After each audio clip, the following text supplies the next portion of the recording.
Well, good evening, racing fans. Welcome to racing action from Grand River Raceway in beautiful Elora, Ontario for this Friday evening. Center Wellington, nonetheless, Elora. Our first dash will go to post in approximately 20 minutes.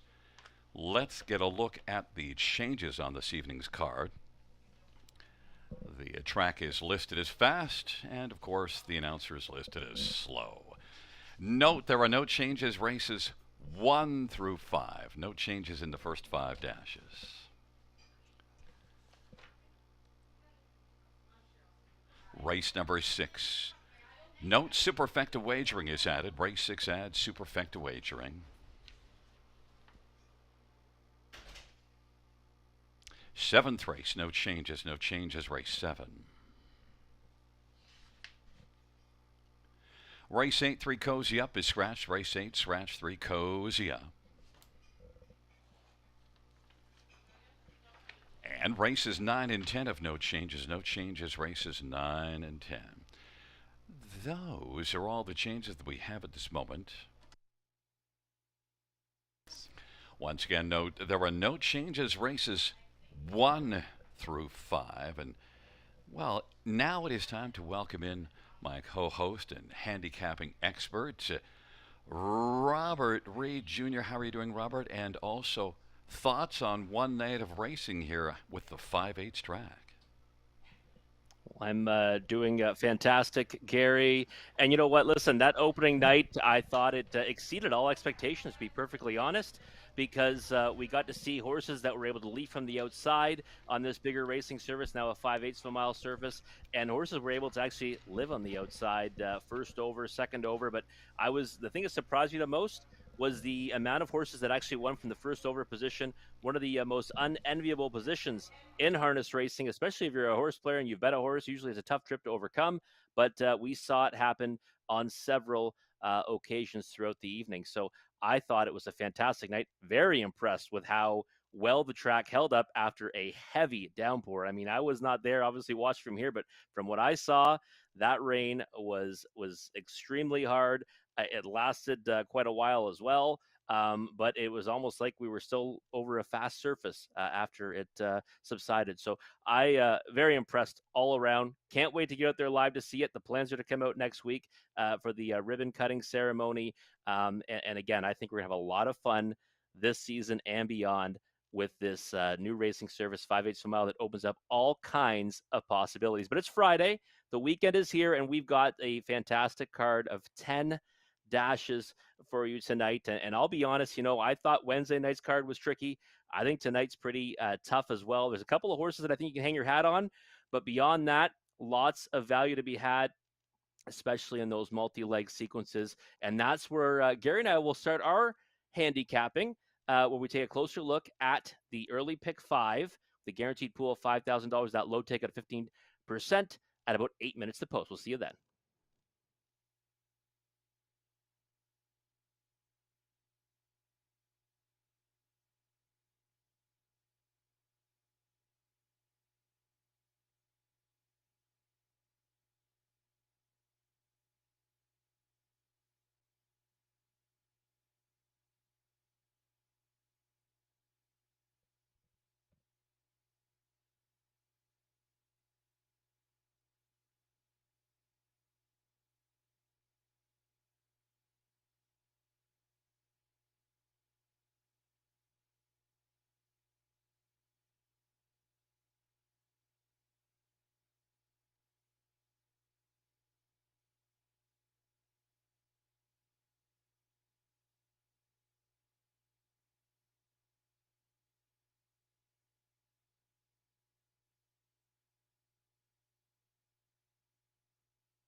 8 minutes to post, folks, and you know what that means. It's time to take a look at the early pick five wager here at the River on a Friday night. Guaranteed pool, $5,000 to take out is always a low 15%. And there's the ticket I've mapped out tonight. And you know what? I broke the bank tonight. I don't like spending this kind of money. I really don't. Not on my multi-leg tickets. I usually like to keep them a little bit tighter. Give us an opportunity to maybe play it for a couple more dollars if you'd like. That's the lowest denomination at 20 cents you see on the screen there. But tonight I kind of had to spread it around a horse that I like a lot in race number 3. So 4, 5, and 6 for me in the opener. This is a tough opening dash tonight. I really think that there's others in there that have chances, but we had to kind of cut back somewhere to save a little bit of money anyways going into the weekend. So 4, 5, and 6 for me in the opening dash. The second race, I know Gary's going to likely say, I didn't even handicap it. I tried to. I like a horse on top in there for a bit of a price play, but I wasn't really sold on anyone. 1, 2, 3, 5, 8, and 9. The horse I like a little bit on top is the 5 Artistic Meadow, thinking maybe she can find her old form. But we're going 6 deep there of the 9. Yeah, he's going to say, I just didn't even handicap that race, but I did. Race number 3, the 4, Mr. Commodore is a single for me. That last effort at Flamborough Downs was absolutely electric. And the first race at Mohawk Park actually was pretty darn good as well. And closing from way out of it to finish 6 with a 25-2 final quarter. I think that one's alone in race number 3. 4, 5, and 6 for me in race number 4. Another kind of competitive looking dash on the card, but I think those are the ones you want to be involved in. And I think that you want to be center of the gate to maybe outside of the gate. I think the inside spots are kind of become the tricky ones now in starting up these races here at the River. And the trailing post is one I'll likely write off most of the time. That's why Marzanne Canover is not on my ticket, even though I think she fits in well with that group. Race number 5, the 5 and 6 to close it out. That's the 5 Sporty Bob. This one's getting on the Lasix program, second start back off a layoff. And the 6 PL Quicksand, just thinking this one's getting some serious class relief here. Have been facing off against some borderline preferred types at the Raceway in London. I like 5 and 6 to close it out, but 2160 is what I'm spending. I bet you Gary Guy is spending less, but let's see what he's got in store for us tonight. Well, gee, I could have a pretty big ticket and still be spending less there, buddy. But yeah, I am spending less. I'm only down at $7.20. And, in that first race, I only needed 2 in there. But I think you might be right that I should have had Rusty's Belt added. But I went with Leach Sealster and Watching Sunset. But that could be the end of me right there in the first race because Rusty's Belt is definitely a potential 6 out of 9 in the top 3 on the year. Second race, well, yeah, I enjoyed your handicapping, but I narrowed it down to 2, 5, and 8. But you're right. That is a wide open dash, and that might be the place to try to get one at a bit of a price. But I'm glad that you left me some horses to cheer for. If I'm out in the first race, then I can cheer for the 4, 6, and 7. So I've got 3 there to cheer for in the second, buddy. Third race, Mr. Commodore. Of course, I saw that race at Flamborough. Mr. Commodore just crushed them. We're the same in the fourth race, 4, 5, 6. I think it looks that way. And in the fifth race, I think we both love Sporty Bob, but you added in PL Quicksand, and I went instead with Arts Alive. So, little change up there in the fifth race. $7.20, but I think you're right that the second race, man, that is a tough race to figure out. Wide open. Yeah, it really is. And you know what? 18 combinations for us both be winners tonight.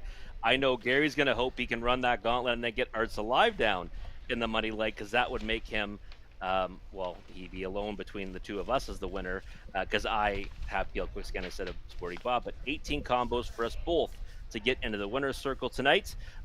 Let's take a look at Conley's ticket. Conley's mapped out a ticket for us as well in this early pick 5 sequence. And curious to see what he's spending. So $12.80. So yeah, about half the price of yours truly. 5 and 6 in the opening leg. So we're kind of on the same page there. 2, 5, 7, and 9. He's spreading out in that second race. Again, I think that second race is very tricky. I think if we're going to see a big price, that's where it's going to come. He's not going alone. Mr. Commodore is using the Mohawk shipper Brookdale George rail control for Ben Hollingsworth.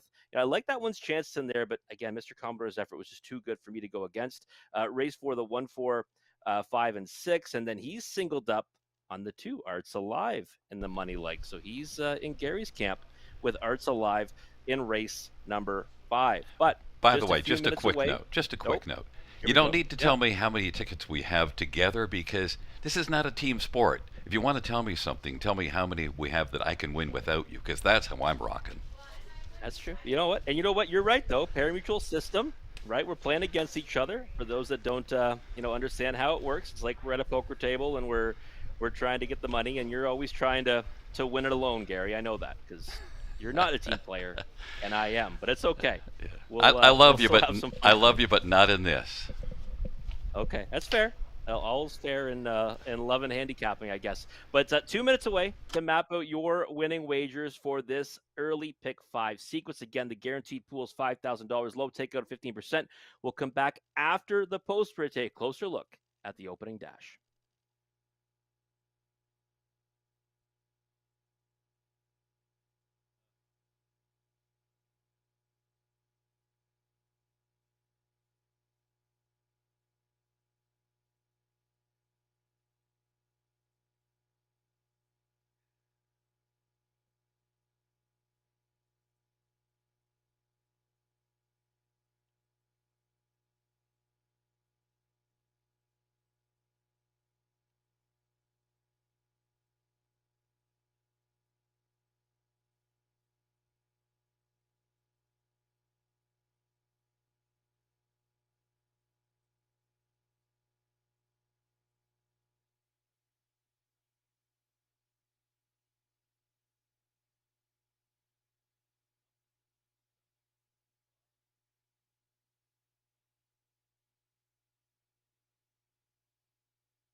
Field for race 1 on parade 1. Wild Doc Holiday. Austin Sorry for Kyle Bossens and William Brown.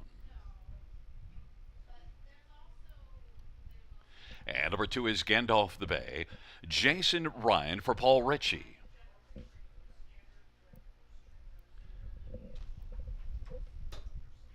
Number 3 is Thuman. It's Cullen Kelly for Jason Libby and Lori Keeling. Number 4 is Rusty's Bell. Travis Henry for Robert Kyle Fellows and Yolanda Fellows and Kimberly Mark. And Troy Mark as well. Number 6, Watching Sunset. Jay Harris for Craig Bars and the owner is Nurko Sokolovic. 7, Julius Hanover. Mike Whalen for Walter Whalen and the owner is Chris Nickel. Number 8 is Boondoggle. Child Moore for Don Lindsay, along with the owners Paul Kleinpaste and William Amplejevic and Garth Bechtel. Don shares in ownership. 9 is Sporty B. Scott Calder for Jack Moisem at High Stakes Incorporated and Nancy McNevin and Mark Main Prize.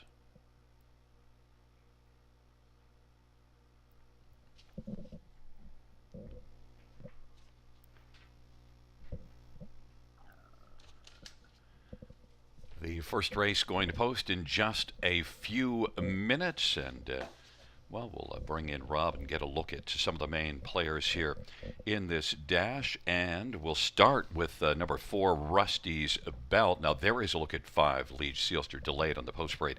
Anthony Hahn for Anthony Beaton. The owners are Mac and Carol Nickel. For Rusty's Belt, Travis Henry is your top choice in here, and yet I left off the pick 5, and certainly that could be my bad, Rob. But the one thing is a little bit wind shy because just one win in those 9 races, but he is coming in off of a very good field at London. Yeah, definitely coming into, racing the City of London, right, at Western Fair. And there's Rusty's Belt right there, looking pretty sharp on the track right now, Gary. And third last time was, first up against LA Sun Control. I mean, LA Sun Control would be, an overwhelming favorite, I think, in this spot. That horse has been racing out of his skin at the raceway in that series. Decent third, though. Stuck around, got beat by 5 lengths at 34-1. But before that, in the first leg, only got beat a nose and won in the maiden ranks by a wide margin. But a horse that really, to me, fits in nicely with this group, has shown he can be versatile in his racing style. And last time, took a lot of air first over, and we saw that one frequently on Wednesday night. Horses that can kind of live on the outside, and I think that might be, the trip against the night for him, unless Travis decides, you know what, I want to go right to the front. So 9-2 is a good price. I think an overlay right now on Rusty's Belt. Number 5, Liege Seelster, is one that I want to talk about because that was a good effort in a nominators at 2 at Flamborough to win 2 races ago. What happened last time out at London in the grassroots?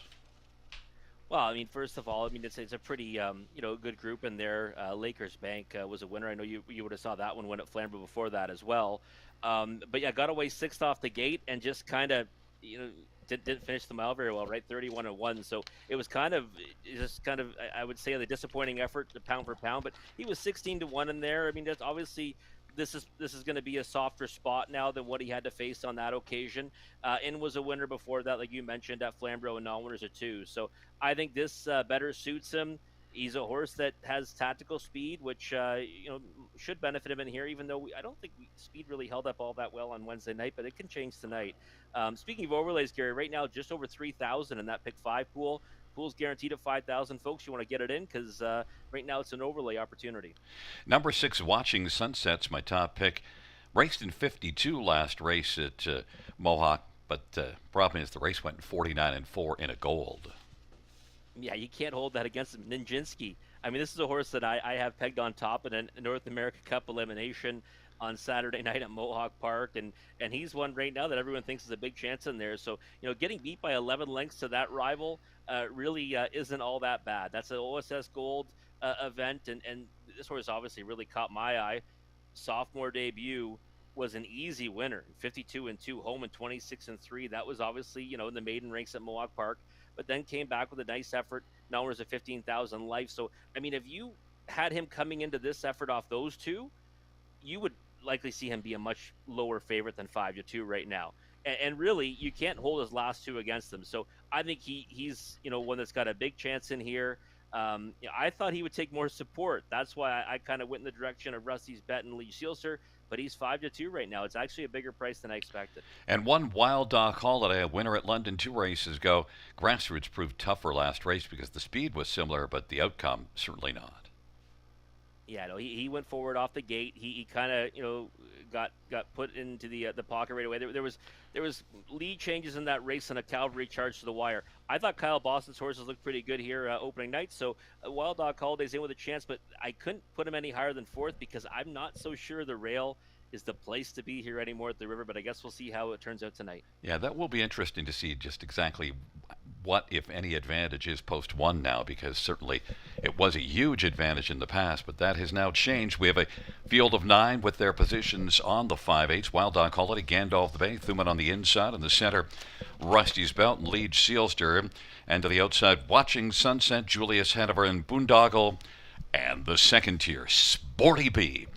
It's a field of 9. First dash on this Friday night as we are gathered at the river and the horses are gathered up in behind the gates. It is post time. Giddy up.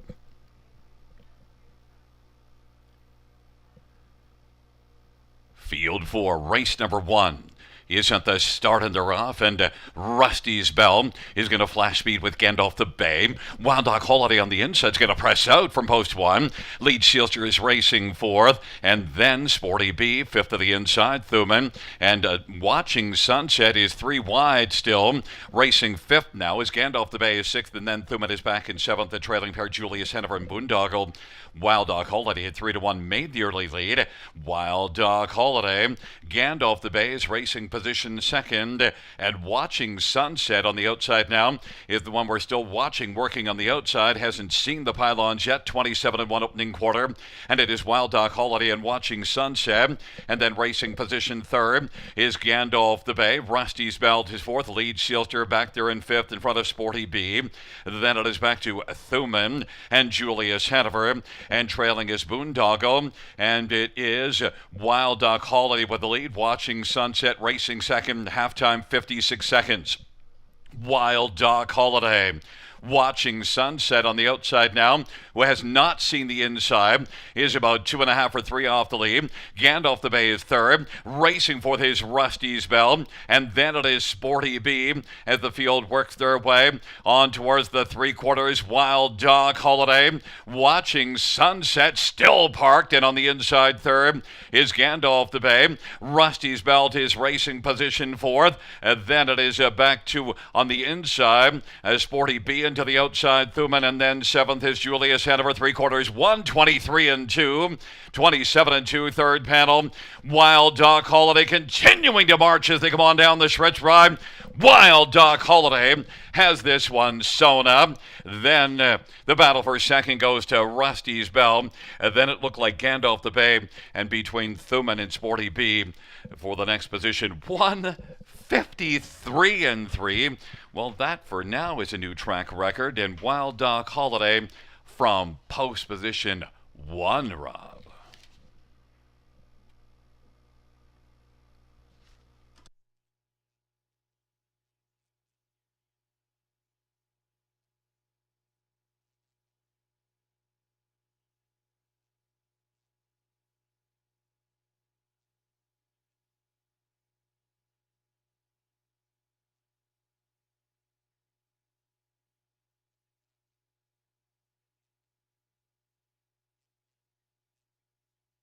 Here at Grand River, and Wild Dog Holiday was just an electric performance. I mean, there was no getting to him. Watching Sunset, got that first over trip.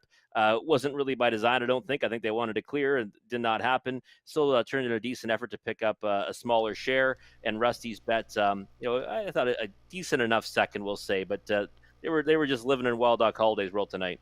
Yeah, we got to see a post position one kind of race old style here at Grand River. Blast out and go all the way on top, and that was very impressive.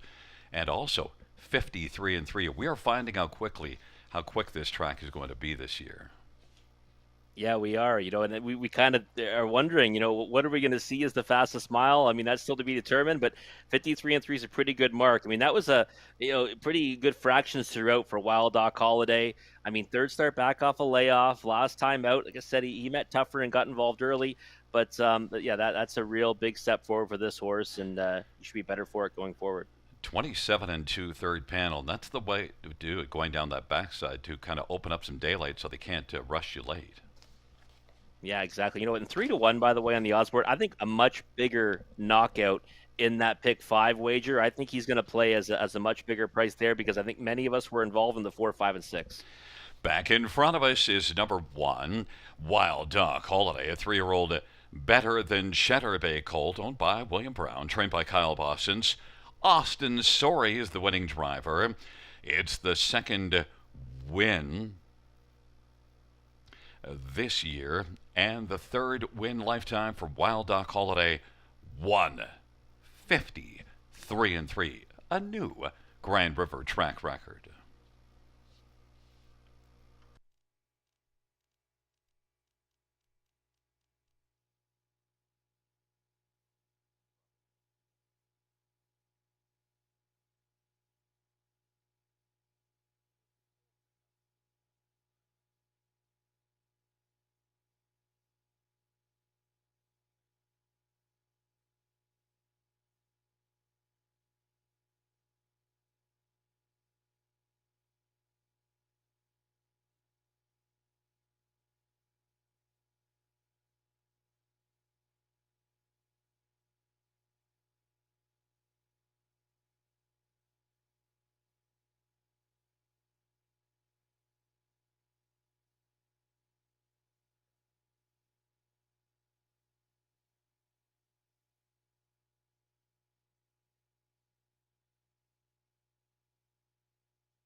The first race payouts one, Wild Dog Holiday, 810, 330, and 230. For Rusty's Bet, 290 and 240.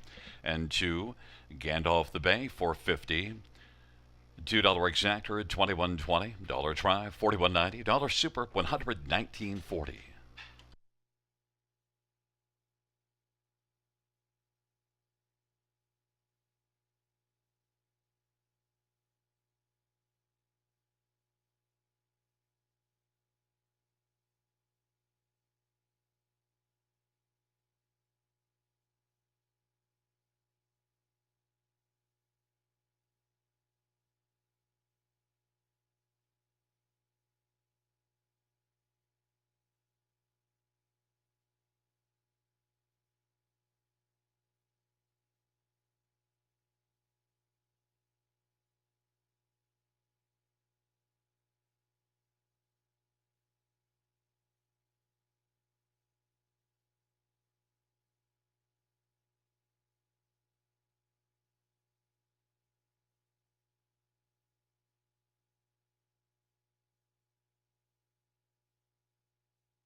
First race, order of finish from the top, 135, 284, 796. That's 135, 284, 796 on the bottom.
Huge effort from Wild Doc Holiday in the opening leg. Congratulations if you're still alive. And that early pick five should be a nice little knockout there in the opening leg. But if you are dead on your ticket like I am, might as well jump in on that early pick four, starting right here in race number 2.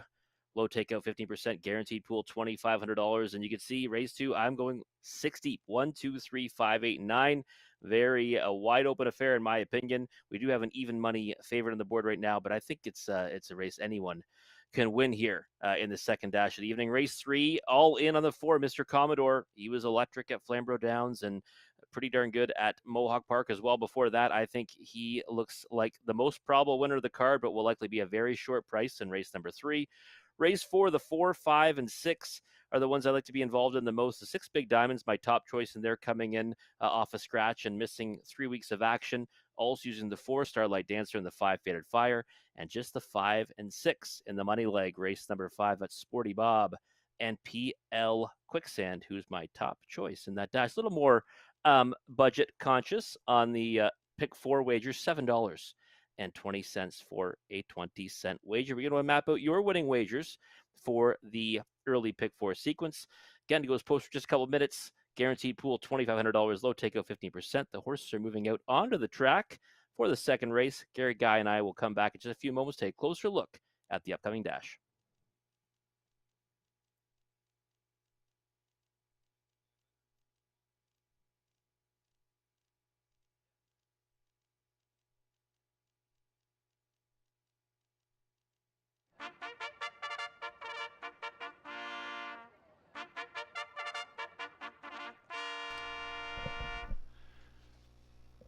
Field for the second race. Entering the track for the post grade 1 is Milieu Fromage. Jason Ryan for Harry Martin.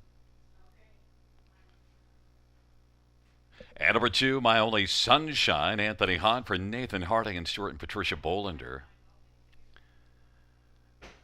And 3 is Sheila's Brush, Brett McDonough for Ken Oliver and Milton Young.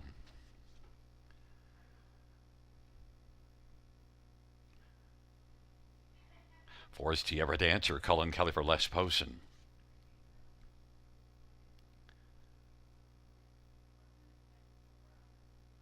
Number 5, Artistic Meadow, Jay Harris for Mark McCormick.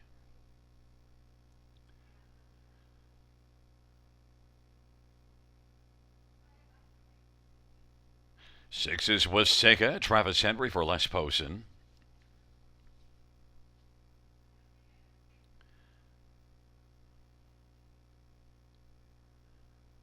And number 7 is Rhonda Dulac. It's Austin Sorry for Eric Nadeau and Louis Bois. And Maud LaRouche and Michelle Lethart and John Allaire. And Brady's Happy Looker, Scott Quiller, Mark Winnicott, and Donald Smith and Donna Parker.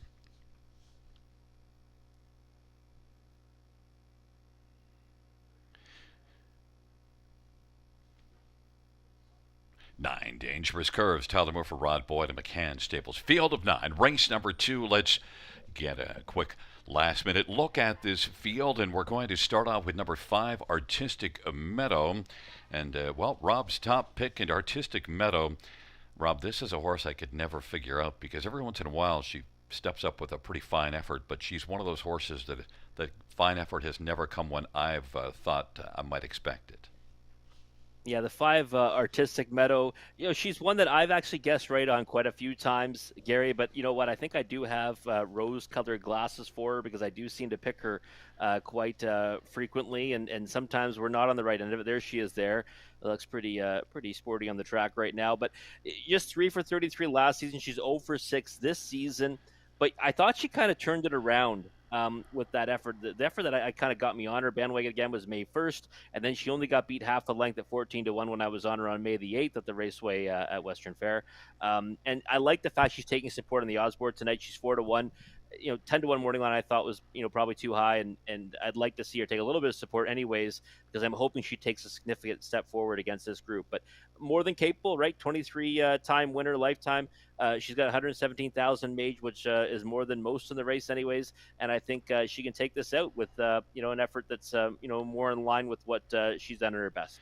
Now, Happy Looker is one that's 8-1 on the board. I thought might be a little bit lower than that, but fans are still shying away from post position 8, although I think we've seen post 8 has more of a shot here now. Scotty Coulter driving. Yeah, Happy Look is another one that I've been on her bandwagon many times in her career, and she's interesting, right? She's another one that 2 for 20 this year, 3 for 38 last year, but I think she fits in nicely with this group. I was hoping to see her finish up a little stronger on the end of her mile last time. Yeah, she went a huge third quarter, but I thought she actually was in position to maybe pick up a couple more horses. She didn't. She got a minor award against a pretty good group at Georgian Downs. I think that she's one that's always kind of raced her best when she gets put into play off the gate. Maybe that'll be the game plan tonight. She hasn't shown speed recently, though, but we know that post 8 is likely in play now, right off the switch here, whereas in the past it really never was. So 7-1's an overlay, in my opinion. But again, this is a race where I wouldn't take a short price on anyone. I'd be looking, for something that's going to give you a decent return. One that's not an overlay is To My Only Sunshine. This is my top pick. Second start off a bit of a layoff. I'm expecting a big effort here from My Only Sunshine. And you know what? The effort actually last time was pretty good, to be perfectly honest. And you're dropping down in class, got away fourth off the gate from the rail, came first up. And I actually thought at one point she might clear to the lead and said, she might be a winner against Ladies from Hell. Now that big favorite kind of put her away as she faded back to fifth, but pretty good, try off the bench for My Only Sunshine. This is now going to be second start, Nathan Harding coming off the Lasix program. There's a lot of things that would lead her to having a better effort tonight, but 2-1 for me. I can't take that price on anyone in here, but I think she'll be a big part of it. Sheila's Brush is interesting because wasn't racing all that well. Last race at London, a lot better. Decent post position. Brett McDonald, 14-1.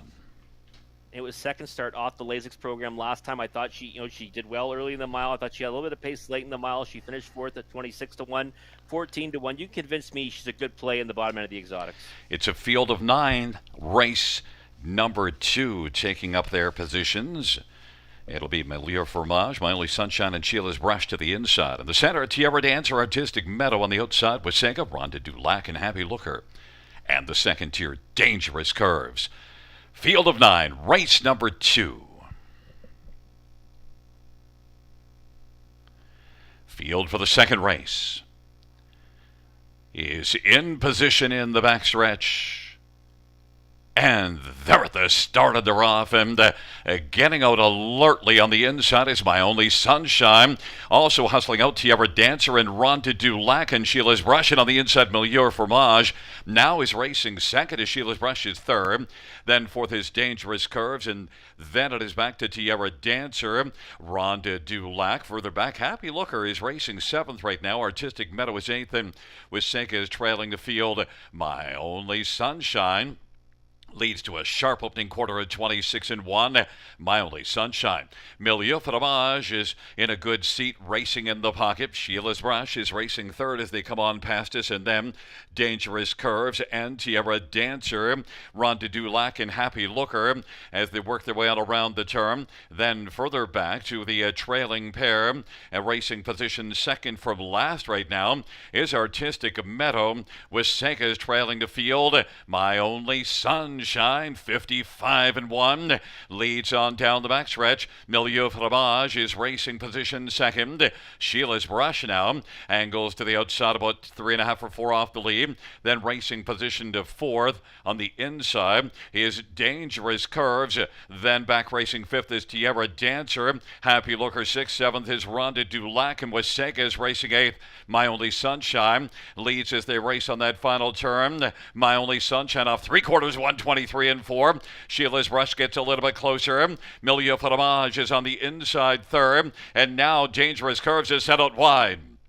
And it is My Only Sunshine as they turn for home.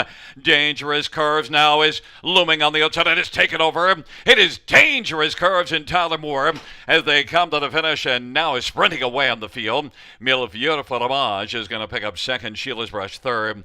And then Happy Looker, mile of 153-4. Dangerous Curves at 10-1. Rob, we get a price in the second race. Yeah, it's a big price, too, on Dangerous Curves right there. A horse that I used in the pick 4 and the pick 5, Gary, did not have in my top 4. I could see that Tyler Moore was sitting on an absolute ton, and we have our first trailing post, right? our first trailing post win of the season. And in this spot, today we've seen the inside horses get away a lot better. So we're gonna have to maybe adapt to how the track may, kind of change from night to night, and that helped Dangerous Curves get away well. You can see he's just kind of hanging on to her here to the wire, one tap to keep to her tasks to the finish there. But 10-1 on Dangerous Curves, that's a big price. Absolutely. And we also get another post position one. Melia Fromage picks up second. So that was, we're seeing post one do well in the first couple of races, but Dangerous Curves was tons the best with Tyler Moore driving. Yeah, she really was. And I remember watching her replay last time. I was hoping to see a little more from her on the end of the mile.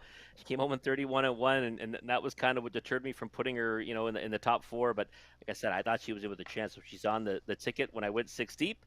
When you go six deep, though, you want to get a price down, right? So I guess it's a good result with a 10-1 shot winning. But we might have to make some adjustments to our thinking, right? We can't kind of base too much off of one night, Wednesday night. We said, hey, the inside might not be the place to be. Well, the inside looks pretty darn good again tonight. And that trailing post, we kind of always just discount it.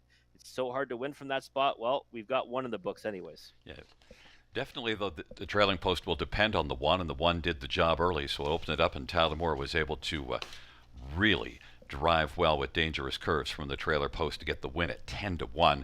9-1-3-8 is the top four. Back in front of us is Dangerous Curves and Tyler Moore, 4-year-old sports writer bay mare, owned by McCann Stables of Caledonia. Rod Boyd is the trainer. It's the second win this year and the fourth lifetime for Dangerous Curves. 153-4.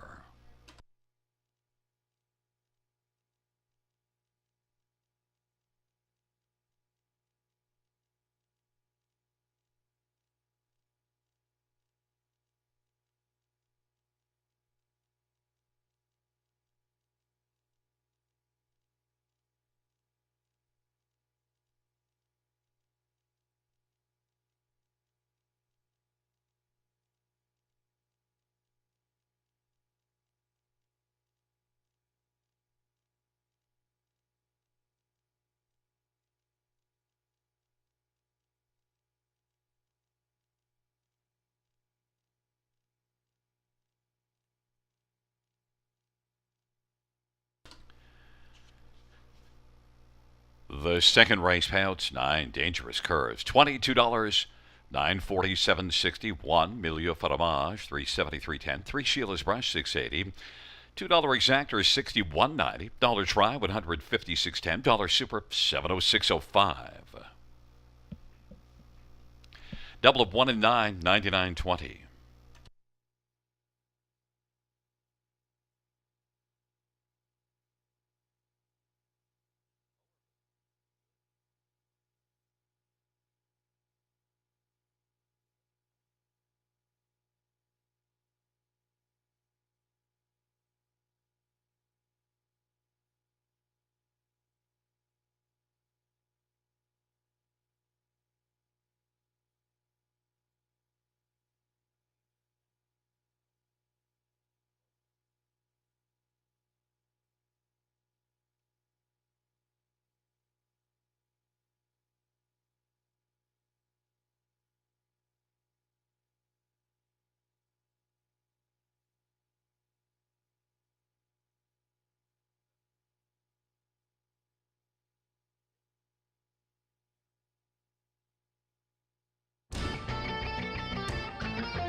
Second race order finish in the top 263 795 841. That's 263 795 841.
Field on parade for the third one. Brookdale, George, Dale Spence for Ben Hollingsworth, and Douglas Poley is the owner. Number 2 is Muxale Hanover, Mike Whalen for Walter Whalen, owned by Chris Nickel. Number 3 is HB Kodakook, Anthony Hahn for Chantel Mitchell and Claudeval, and J.F. Reed. Number 4 is Mr. Commodore, Jay Harris for Claire Bradshaw and Brian Jameson. 5 is Vogue Blue Chip, Jason Ryan for Rod Boyd and Rick McNeil and John Osinga. Number 6, All-Star Whatchacallit, Scott Kohler, Gord Dancedovic, and Ken Albrecht. Number 7 is Fort St. Charles, Brett McDonough for Jack Moisev and the Mo and Joe Stable and Nancy McNevin and David Morgan.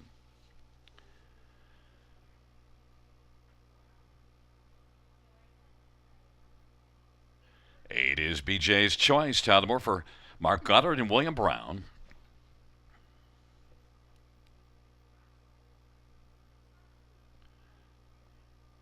And number 9 is Mac Wow, Paul McKenzie for Blake McIntosh and Hut Racing. Field of 9, race number 3. Let's get right to taking a look at number 4, Mr. Commodore. What a dominant effort last race at Flamborough, and 7-5 on the board. May well go down from there, Rob. Yeah, I was kind of watching this price throughout the betting cycle, Gary, and it kind of started off at like 2-1, went to 5-2, and then kind of just has kind of been creeping lower ever since. And I think that the 4 Mr. Commodore should go off as a hefty favorite in here. I thought maybe of the shortest variety off that latest effort at Flamborough Downs. It was easy as pie.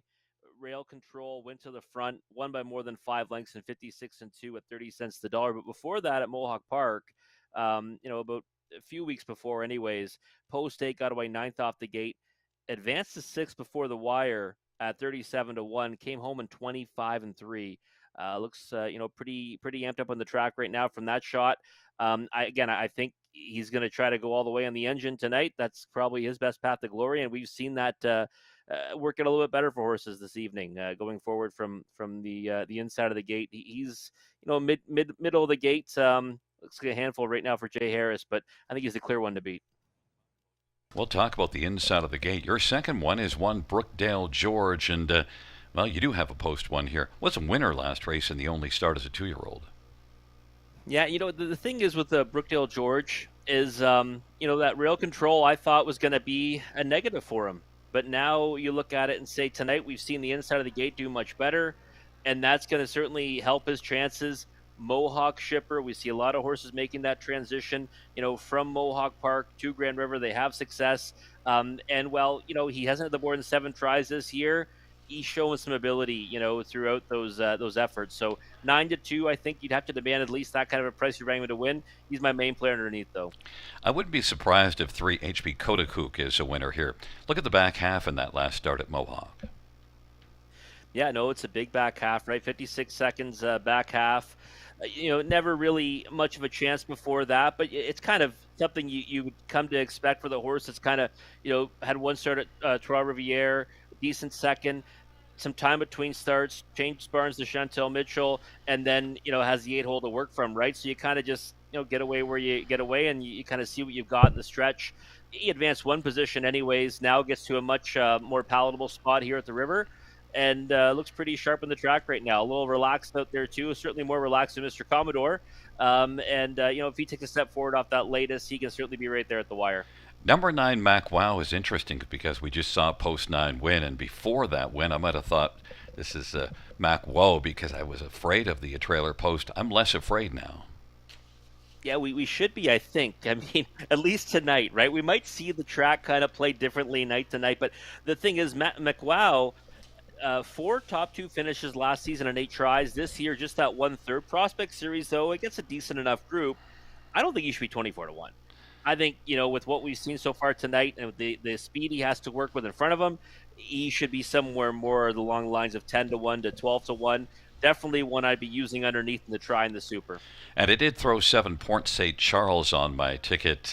You saw this one at Mohawk. What did you think of those 2 races? Well, there's not much to go on those two, right? A break in stride, last place finish, and one where he trailed throughout. But you've got to like the fact that now he's going to face softer company here at the river. I was just looking at that back half, and of course, gets in a little cheaper. Brookdale George, Muxell Hanover, HB Kodakook on the inside. On the center, Mr. Commodore Folk Blue Chip, and to the outside, All-Star, Port and St. Charles and BJ's Choice, and the second tier, Mac Wow. It's a field of 9. Race number 3. Moving into the backstretch, nearing the start. They're at the start of the rough, and Mr. Commodore is going to come out very quickly. All-Star then to the outside, Port St. Charles on the inside, Brookdale George, then Vogue Blue Chip and Muxell Hanover, and HB Kodakook. Mac Wow is second from last, and then BJ's Choice is trailing the field. Mr. Commodore sprinting hard to the opening quarter and leads by about 4 lengths. Brookdale George is second. All-Star is third. Vogue Blue Chip is fourth, and Port St. Charles is on the inside fifth. Muxell Hanover is sixth. 27-1, the opening quarter, and it is Mr. Commodore with the front. Brookdale George is racing second. All-Star on the outside is about 2.5 off the lead. Vogue Blue Chip is racing fourth. Then it is back to Port St. Charles, who angles out. Then further back is Muxell Hanover, HB Kodakook, and then racing from the 2 trailing spots there, Macwow and BJ's Choice, and they race their way on into the backstretch off that 27-1 opening quarter, and the halftime 56-1. Mr. Commodore leads over Brookdale George by just a length and a half, and All-Star is dropping back badly. Now Port St. Charles on the outside is dueling to grab third from Vogue Blue Chip, and now is taken over third. Vogue Blue Chip is racing fourth. Muxell Hanover is fifth, and HB Kodakook is sixth. Macwow is seventh with lots of work to do. They head to 3/4. Mr. Commodore still looks strong. No urging required just yet. Leads a couple of lengths. Brookdale George second. Port St. Charles is racing third, and Vogue Blue Chip and Muxell Hanover. Then HB Kodakook and Macwow as the field turns for home. Mr. Commodore. Brookdale George has stepped to the outside. Brookdale George is looking for the upset over Mr. Commodore. Mr. Commodore, Brookdale George, and up the inside now with a late push is Vogue Blue Chip. Mr. Commodore won him. Brookdale George and Vogue Blue Chip in a place photo. Muxell Hanover fourth, 154. Mr. Commodore not as dominant as the last time out, but still looked pretty sharp in victory, Rob. Yeah, he did, Gary. It's interesting. I was worried maybe he was going to use up some of his race, before the dash, because you looked at, a little bit keyed up out there, was, kind of goofing around a little bit before the race, and you can see even in the stretch here, kind of, a little bit of a hop there when they were trying to get to him. Invisible Shield still goes up. He holds on in the late stages. Not as easy as I thought it would be, but still a nice effort nonetheless. He's now got 2 in a row, and I think we'll still see good things coming forward for Mr. Commodore. And again, we see Brookdale George. We see a one-post race well here, and then up the inside, Vogue Blue Chip gave it a little scare, just a little bit of a scare, but you did like Vogue Blue Chip a little bit, or at least horses coming out of that City of London series, but still, Vogue Blue Chip is actually at a price of 18-1. Yeah, big price on that one will help the exotics pay a little bit anyways. But yeah, Brookdale George, listen, having Mr. Commodore singled on my tickets there, I was getting a little bit worried because he tightened up right behind him and was really brave in that pocket. He kind of slingshotted out. I thought he might go right on by, but it's still a good effort from Brookdale George and one he can build on. And while it wasn't as easy as I thought it would be, Gary, I'll be honest, I thought we'd see a much lower price than 3-5. I thought we'd see 1-5. Maybe even 1-9. Someone asked me today, do I think he'd go off at something higher than 1-9? I said, well, maybe 1-5. 3-5 is an overlay, but hey, I don't know if I would have a big win bet on him coming down to the wire there. Well, I would have liked to see the 2 favorites get split with Vogue Blue Chip, and it was really close for second, but you did have the exactor of 4-1. They were the 2 that drew all the money, and they did wind up racing that way. It's a 4-1-5-2 top 4, Mr. Commodore. Did you have a Commodore 64 as a kid? I think I might have. I don't know. We had Atari. I know that. We got the first Nintendo. Probably had a Commodore. Might have been my brothers, though. Probably with my brothers. There you go. Back in front of us, Mr. Commodore, 3-year-old sports writer, Bay Gelding, by Claire Bradshaw and Brian Jamieson. Claire Bradshaw is the trainer. Jay Harris. The winning drive. Second win in just 3 starts for Mr. Commodore. 154 flats.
The third race payouts for Mr. Commodore. 330, 250, 231. Brookdale George. 310, 230.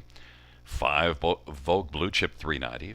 $2 exactor 660. Dollar Trap 11.95. Dollar Super 52.10.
The third race, so her finish from the top, 246. 139,587. That's 246. 139,587 on the bottom.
Field for the fourth on parade. One All-Star finalist, Scott qualified Gord Dancitovic and Bob and Zoran Dancitovic.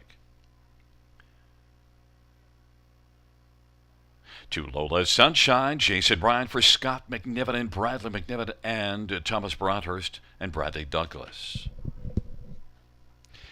Number 3, Land of Paradise, Paul McKenzie for Scott McNiven and Bradley McNiven and Thomas Broadhurst and Shirley Griffin. And for Starlight Dancer, Jay Harris for Melissa Lambrou and a numbered company.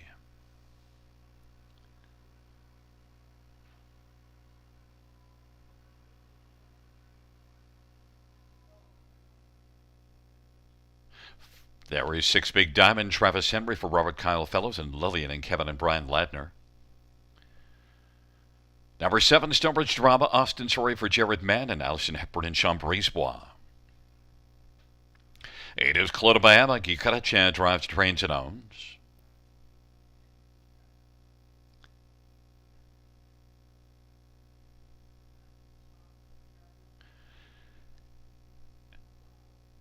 Nine is Marzank Hanover, Brett McDonough, Kyle Bostons, and Daryl Newbegin. And there is number 5, Fated Fire, Anthony Hahn for Pam Forkey and Mindy Findling, Repco. It's a field of 9, race number 4. Let's get a look at this field. And, well, Rob, we have a difference of opinion on top, but I do understand you're taking Big Diamond. I've seen this mare come up with some big efforts and is also one that, overall, compares pretty nicely. Only one win on the year, though, so far. Victory on the year, Gary. But you know what? I think that you said compares nicely. I think it's in real nice with this group because you see Fear the Crush last time out, Exotic Dragon, a couple starts before that, Parisian Blue Chip, that was at Mohawk Park. I mean, you can see she's racing against, some mares that I would likely, rate pretty highly in this spot. And just one victory, but 5 on the board finishes. She's kind of been in the mix. And again, I don't think there's any problem from her starting spot. She's got tactical speed to work with. She'll likely go forward off the gate. And I think she's an overlay right now at 9-2. I mean, I don't think she's the best value on the board. What that is, but I do think that Diamond is one of the involved in the most of it. Number 5, Fated Fire, parked every step of the way, or at least a good chunk of the race, I should say, last race at Mohawk. And that was with 21 days off before that last race, and yet overall hung in pretty tough. I thought it was a strong effort for Fated Fire. Yeah, she outraced her odds, tremendously, right? She gets away 4th off the gate from post 8. She goes first up at long odds, and she only gets beat just over 4 lengths to Blew Me a Kiss, who was a going-away winner off a perfect pocket trip. I kind of like, too, that even quarters, right? 28 seconds leaving out of there, then 28-3, 28-3, 28-2. So she just kind of stayed with her work the entire mile. Back on that regular rotation is something that's very important, something we typically get behind. And her efforts before that weren't that bad either. I mean, she's just a few starts removed from competing in the Affiliate Mares Preferred at the Raceway in London. So I think she's another one of the main chances in here, and she's one that gets really dangerous when she gets a second over trip. She gets to race off a helmet. Watch out. Number 4, Starlight Dancer. Look at that line from May the 11th. That's the measuring stick I use here to take this one. I took this one on top in this class. Yeah, she's interesting, right? Because she's a horse that really swells up on the engine at times. Last time it didn't work out for her, but she did go 27, 56, and 1 over the Raceway in London from post 7. That was at long odds as well. And she's a horse that, by all rights, I mean, can run this field off their feet if she's at her absolute best. But I think she's got a little bit of inconsistencies too, right? I've seen some poor efforts. That's why I couldn't put her on top. I think 5-2 is the price you have to demand if you're going to jump in, but definitely with a chance. I didn't go to Marzank Hanover because I'm not sure that there's speed to follow out, but Marzank Hanover is a decent enough mare to use in here, at least for a share. I think big overlay right now. Like if you had to tell me you've got to bet, X number of dollars to win on someone here, it would be the 9 Marzank Hanover. I've got her picked for 4th, didn't use her in the multis, but the price is absurd at 18-1. It really is. And here's the thing, Kyle Bostons, I just mentioned earlier on, he's got a win tonight. He's a perfect 2-for-2 over the new surface here. He sent out 2 in qualifiers as well. They both won. So, I mean, in theory, he's 4-for-4 over this surface with his horses. And now he's got Marzank Hanover at 18-1 from a spot we thought would be too much to overcome. but maybe not. Maybe the inside of the track will play a little bit better like it has been tonight. And Marzane Canover, to me, is not impossible at that big price. Well, it is a field of 9 for race number 4, and it'll be All-Star Finest Lola Sunshine, Land of Paradise on the inside. In the center, Starlight Dancer, Faded Fire, and Big Diamond. On the outside, Stonebridge Drama, Clodum Bayama, second tier, Marzank Hanover. It's a field of 9 for race number 4, and they're turning into the backstretch, gathering speed. Field of 9 for the 4th race. They're at the start of the rough, and Faded Fire is going to come out flying and leaving quickly. Big Diamond and down to the inside, Starlight Dancer. Now Starlight Dancer, Big Diamond, Faded Fire is in the top 3. Then Clodbayama, Lola's Sunshine, Stonebridge Drama, Land of Paradise. Back further is All-Star Finest, and trailing is Marzank Hanover. Starlight Dancer has the lead for Jay Harris, 9-5 on the board. Blasting on past that opening quarter, leading by 3. Big Diamond second, 26-1. A sharp opening panel put up by Starlight Dancer. Big Diamond is the pocket rider, but is about 2.5 or 3 off the lead as they race on past us. Faded Fire is third. Then it is Clodum Bayama to the outside. Lola's Sunshine's on the pylons. Then it is back to Land of Paradise and Stonebridge Drama, racing about right now 7 lengths off the lead. Then for the back, All-Star Finest and Marzank Hanover. Starlight Dancer on past the half off a sharp 26-1 opening quarter and a half of 55-3. Now moving to the outside, Faded Fire. Big Diamond is getting the pocket ride. Starlight Dancer is still waltzing along on the lead, though. Faded Fire now has moved up to take over second and is only a length to firing past the winner. Then Big Diamond is racing third, and Lola's Sunshine now is shining more brightly and is racing second over fourth. Then a gap of 4, Land of Paradise and Stonebridge Drama. And then it is Clodum Bayama, All-Star Finest in Marzank Hanover, 3/4, 123-3. And they're about to turn for home. Starlight Dancer, Faded Fire, Lola's Sunshine is looming, and Big Diamond is along to the inside as the field turns on down the stretch by. And on the outside now, Lola's Sunshine. Lola's Sunshine, center of the track, Faded Fire, Starlight Dancer. Faded Fire wins it. Starlight Dancer second, Lola's Sunshine third, and Big Diamond fourth. Faded Fire 154 flat. Well, I told you I liked that mile at Mohawk last race, May the 31st, and now got the win, Rob. Yeah, gets the win at co-favoritism at 9-5 was slightly the second choice in the betting, Gary. And, a gritty effort from this one, right? We saw horses kind of live on the outside Wednesday night. We know that this service will allow horses to do that if they're game and ready. And Faded Fire was, it's interesting. Lola's Sunshine kind of slingshotted off the turn. I thought she was coasting right on past them, and she was off some good efforts of the raceway. But, Faded Fire kind of punched on through in between horses, and Starlight Dancer battled back, and the favorites end up finishing 1-2. A little bit disappointed in Big Diamond, my top choice. I thought that, that 2-hole trip, I was kind of licking my chops there at 9-2, but just didn't have it up the inside there in the final stages. One thing we haven't seen so far between Wednesday and so far this evening is a horse slingshotting off of the turn and coming forward. They just kind of seem to flatten out. You know what? It's true. For a track that is kind of playing fair in the sense that you can kind of win from those different trip scenarios. We have not seen a horse kind of win from out of it, or even from just out of it. They're kind of, you have to be, like you said at the end of the night on Wednesday, you've got to be in the top 4 or 5 and within a reasonable striking range to have any chance.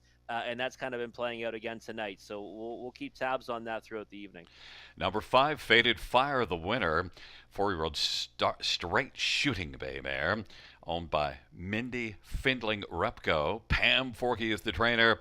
Anthony Hahn's the winning driver. It's the 3rd win this year, 9th lifetime. Faded Fire, victorious in 154 flat.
The fourth race payouts 5. Faded Fire, 590, 330, 270.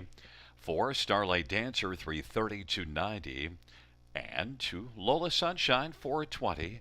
The $2 exactor, 1780. Dollar try, 28.95. Dollar superfecta, 89.60.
The fourth race, order of finish from the top down, 736214598. That's 736214598 on the bottom.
Field for the fifth race is entering the track for the parade. One Highland Hot Sauce, Scott Calder for Michelle Bowen.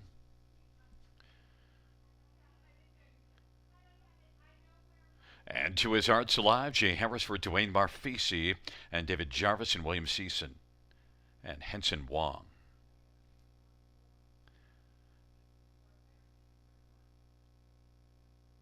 Three, you saw the Cheddar, Anthony Hunt for Catherine Cochran and Stephen Bastard. And number 4 is Control the Smile. It is Jason Ryan for Brent Dunbar and Dorothy Dunbar. Number 5 is Sporty Bob, Travis Henry for Robert Kyle Fellows and M&S Racing. Number 6, PL Quicksand, Colin Kelly for Midway. And number 7 is Valentino of Lita. It's Dale Spence for Ben Hollingsworth and Mike Goldberg. 8 is Voracious, Mike Whalen for Walter Whalen and Chris Nickel. 9 is Mike Ron, Child Moore for Marissa Miller and Ron Ash and Mike McLaughlin. Field of 9, race number 5. This dash does feature the Super High 5, and it's time to nail a high 5 there, Rob. And how about, number 6, PL Quicksand, maybe on top of that high 5. Broken equipment last time out, still a decent enough effort, but some good form just before that as well.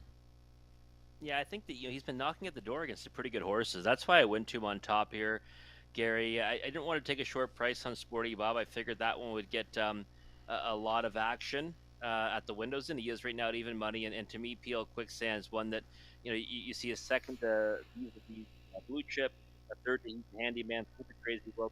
I just think that those horses were stacked up pretty well against this group, and I like backing horses that are racing against non-winners of X last 3, but then make the transition to non-winners of a lifetime cap. So it's one that I'll absolutely jump on, and I think Dale Quicksand's going to take a chance here. 9 to 1 as an overlay, in my opinion, and that high 5, you want to get a big payout, you put like one like that on top, or maybe even use him back in the second position as well. In the second position, you use Sporty Bob. I use this one on top, and of course that I think is the logical one, but you don't get the price, 6 to 5. Second start though off the layoff. Yeah, second start off layoff for Strong Barn, Kyle Fellows, and the first effort. You can't read too much into that, right? Getting beat more than 20 lengths in 8th, but it's Captain's Quarters is the winner in there, and another horse is going to be starting in the North America Cup elimination. So I think that you've got to definitely think he's got a big chance in here. First time Lasix as well. You don't have to go too far down to see the victories too. He's got back-to-back wins and non-winners of 2 at Mohawk Park earlier in the season. That stacks up against this group pretty nicely too. But I just didn't want to take a short price at even money, and that's what he is right now. So I think definitely one that's going to be in the mix. But I'd rather side on the the side of value with one like PL Quicksand at 9 to 1. Number 2, Arts Alive. Well, Jay Harris gets another one here that he's probably going to be able to get off the gate pretty effectively. This is one that didn't finish the mile well last time out, but the 2 starts before it, no problem with finishing there.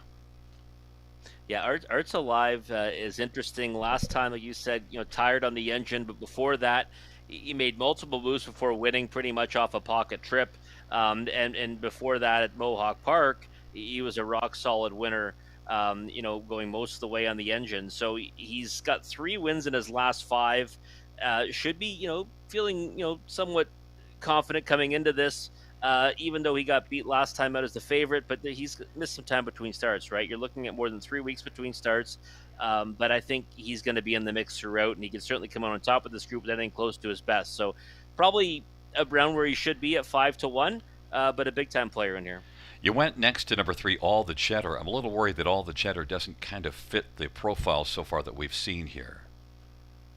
Yeah, I mean, myself as well. Actually, in 4th, I went to the 1, Highland Hot Sauce. Then I went to All the Cheddar. But okay. I do like All the Cheddar for a big piece of it here. I just think, again, getting away somewhere mid-pack, hiding it along the pylons, might be able to get a piece of it. Thought all the cheddar would be a bigger number on the board, though. 9-1 is probably a bit shorter than I'd be willing to take on a win ticket, but one that you could use in the high five. Tell me about the hot sauce. I think that's one you could even use a little further up than where you had as fourth, but inside post, we've seen that well tonight. Yeah, it's been a nice run for Highland Hot Sauce, right? 3 of his last 4. Last time out, non-winners of 4 at Flamborough Downs. That stacks up well against this group, and he's got a lot of tactical speed from the pole position. So I think we'll likely see him push out of there, and that's kind of been something that's been working for part of the tonight. Well, you're sitting at 11-1 on your top pick, Peel Quicksand, and I have the favorite. Not proud of it. Even money, Sporty Bob. But Highland Hot Sauce, Arts Alive, and all the cheddar on the inside. In the center, Control the Smile and Sporty Bob. And to the outside, Peel Quicksand and Valentino of Lita and Voracious. And the second tier, Micron. It's a field of 9. The 5th dash. And the field for race number 5. At the start of the rough, and Valentino of Lita is going to blast out with Sporty Bob. Sporty Bob is going to come off the gate very quickly now. Valentino of Lita, Arts Alive on the inside. Control the Smile is fourth. Then Peel Quicksand and Highland Hot Sauce and Voracious. Then it is all the cheddar. And back to the trailer, Micron. Sporty Bob has the lead. Arts Alive is racing second. Control the Smile is on the inside third. Valentino of Lita and Peel Quicksand. Highland Hot Sauce, then racing position 7th as they race around the turn is Voracious, and then further back off that 27-1 opening quarter, it is all the cheddar who's racing second from last, and Micron is trailing the field, but Sporty Bob sports a lead off a 27-1 opening quarter. Arts Alive is racing second. Control the Smile is third, and now Peel Quicksand is moving up on the outside first over, and has come on to take over fourth. Valentino of Lita is on the inside fifth. Highland Hot Sauce, then Voracious and all the cheddar. And then further back is Micron, halftime 56-4. Sporty Bob, Peel Quicksand, getting a little closer now, and shares second with Arts Alive, but Sporty Bob still looks sporty, and Arts Alive is alive in the pocket. Peel Quicksand on the outside third, about 2.5 lengths from the lead. Then it is Control the Smile who's racing fourth, Highland Hot Sauce fifth, Valentino of Lita sixth, and then all the cheddar, and back to Voracious, and Micron's trailing. 3/4 in 125, and Sporty Bob still looks plenty sporty. Arts Alive has been getting a nice trip, backing away now Peel Quicksand, and Control the Smile is fourth, and then now stepping out as the field turns for him is Valentino of Lita on down the stretch drive, trying to hold on is Sporty Bob. On the outside now, digging hard, Arts Alive. Arts Alive is going to get by Sporty Bob. Control the Smile is third, and then Valentino of Lita. 153-3 for Arts Alive, who was able to slingshot by in the stretch drive, but certainly, at least as we mentioned, was within striking distance and worked out a nice trip, Rob. Yeah, he did. Worked out a perfect pocket trip. We've seen this horse win off this kind of a journey before. And Control the Smile is fourth, and then now stepping out as the field turns for him is Valentino. And Arts Alive, just kind of powers past in those final strides there, Gary. And you know what? Sporty Bob, I mean, take nothing away from him, right? I mean, he clearly the best of the rest, win a big mile. I think if you'd say he was going to pace his mile in 153-3, 153-4, you'd probably think he comes out a winner. Just could not hold off the two Arts Alive there in the late stages. And he's a horse that really flourishes off that kind of a trip. And we saw him stop with the engine last time at Western Fair. Big rebound effort, though, off over 3 weeks, and they must be really happy with what he did today, because that was a real nice mile on 53-3 over this new surface. We're going to help out the try with 4 Control the Smile, sitting at a price of 16-1, and then Valentino of Lita was able to make a bit of a move at the top of the stretch and get onto the ticket. So at least it'll pay a little bit, even though the top two, the 2 and 5, were taking a fair amount of coin. Yeah, I mean, it's going to definitely help the high five as well, right? And you get the 6-5 shot beat, right? So even though it is a second choice, it's still, getting the favorite beat. And when you get prices on the bottom ends of the the exotics to try and the high five, obviously it's going to pay exponentially, right? So this should be a real nice payout if you got this winning high five ticket. PL Quicksand, I mean, listen, I got my chance first over there. It was a trip that was working out well on Wednesday night. Didn't work for him tonight. He ended up fading out of it, but I'll keep tabs on him for next time in a softer spot. It is number two Arts Alive victorious, and it's a 2-5-4-7 top four.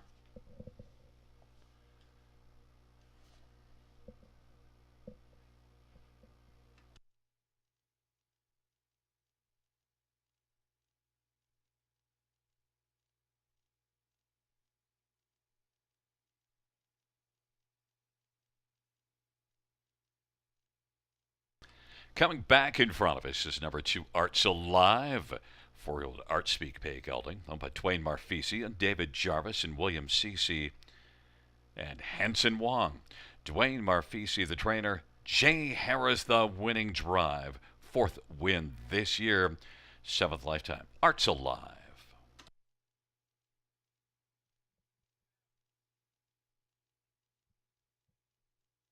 And note that number three, All the Cheddar, finished to fifth to round out that super high five. That is three, All the Cheddar, finishing fifth.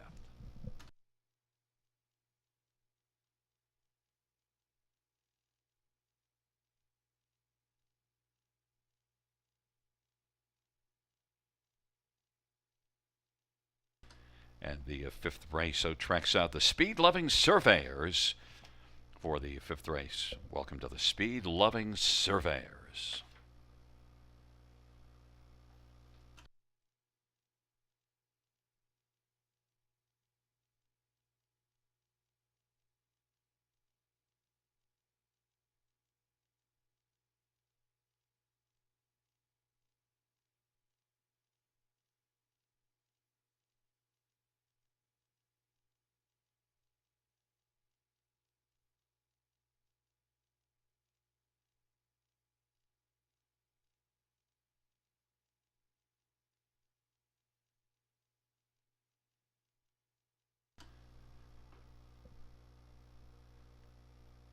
The fifth race payouts to Arts Alive, 870, 430, 350.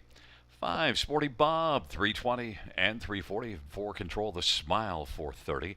$2 exactor, 29.60. Dollar try, 168.30. Dollar pick, 320, 485.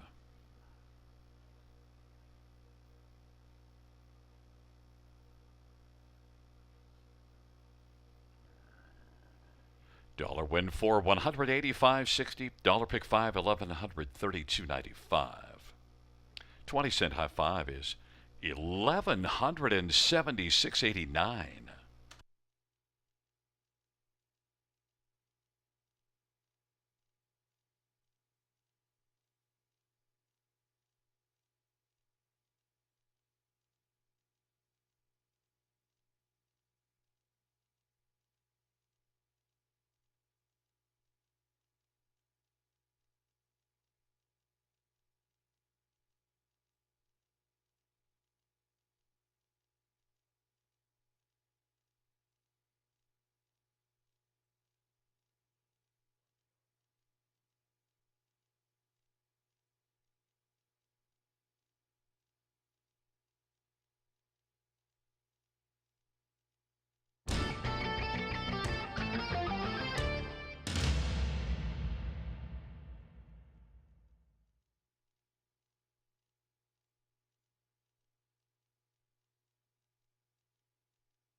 Hey, Curtis, you hear me?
Fifth race, Soro finish from the top, 615-327-489. That's 615-327-489 on the bottom.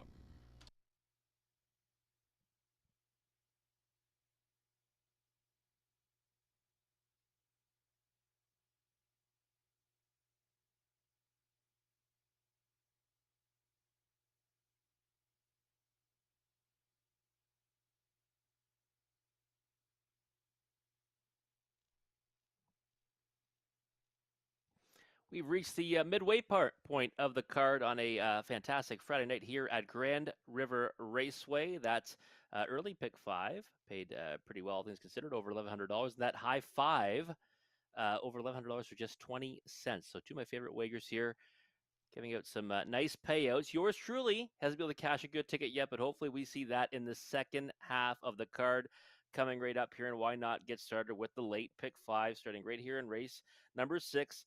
Definitely spending a lot less on this one. I have a couple of singles in the sequence, but we're going 4 deep in this tricky opening leg. The 3, 5, 7, and 8 for yours truly here. And, I feel pretty good about those 4. But this is kind of a difficult non-winners of one pacing event. Just a 6 in race number 7. I think at ease Hanover should be able to handle that group with ease if he can continue the form he's been having at Mohawk Park as of late. Then race 8, we're going real deep. The 1, 4, 5, 7, and 8. It's a kind of top condition filly mares pacing event here at the River, and there's some decent horses that have shown up here for this race. So I think we'll see a good one in race number 8. Race number 9, just the 7, World Revival. It's been knocking at the door at the Raceway in London this season. I think now he will get his victory over the 5/8 mile surface here at the River. And then the 2 and 4 in race number 10. I like About a Boy. I think that one's got a big chance getting major post relief in a winnable spot. But Ranger's Shadow, big effort last time at Flamborough Downs. And if he can come back to that one, he can be right there as well. But just $8 for a 20-cent wager for my late pick 5 ticket. I think we got Conley, Ecclestone's ticket as well. We'll take a look at what he likes in this sequence. And interesting to see if we've got the same singles. I think we'll have one the same. No singles. Conley's going Noah's Ark style here, 2 by 2 by 2 by 2 by 2. And he's got the 5/8 here in the opening leg, then the 6 and 7. So he's got Addie's Hanover. He's added in PH Jim on his ticket. And then in race number 8, he's got the 5 and 7, Miss Quicksand, logical one there, making the trip from Mohawk Park. I love Fear the Crush in there. That's the 7. I don't love, I'm using a lot of horses, but I do think that she's the one you want to be involved in for your win tickets. Race 9, the 6 and 7, Hogwash is the one he's added to his ticket in there. And then race 10, he's got About a Boy, as I figured he would, but he's added in Fernhill Breeze. Traffic trouble last time at the Raceway at London for that one. So $6.40 for Conley's ticket. But you've got a couple minutes to map out your winning ticket for this late pick 5 sequence. Takeout's always a low 15%. We'll come back to a closer look at race number 6 after the post break.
Field for the sixth on parade. One is Ace 44 Hawk, Steve Hudon for Joe Montour.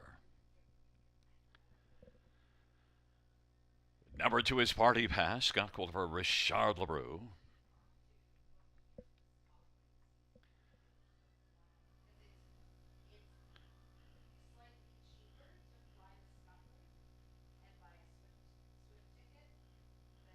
Number three is Hey Jude, Hanover Mike Whalen for Walter Whalen. The owner is Chris Nickel.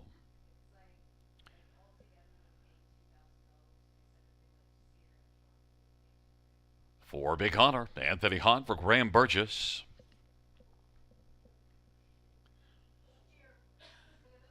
Five is Harbor Light Ambrose. Austin Sorry for Kyle Bossens and Ralph Jardine owns.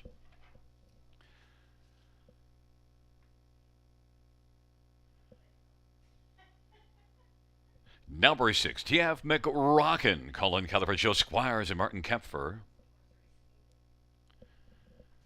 Number seven is the Dark Panther, Travis Henry for Ken Duncan and Emma Duncan and Jen Lucier.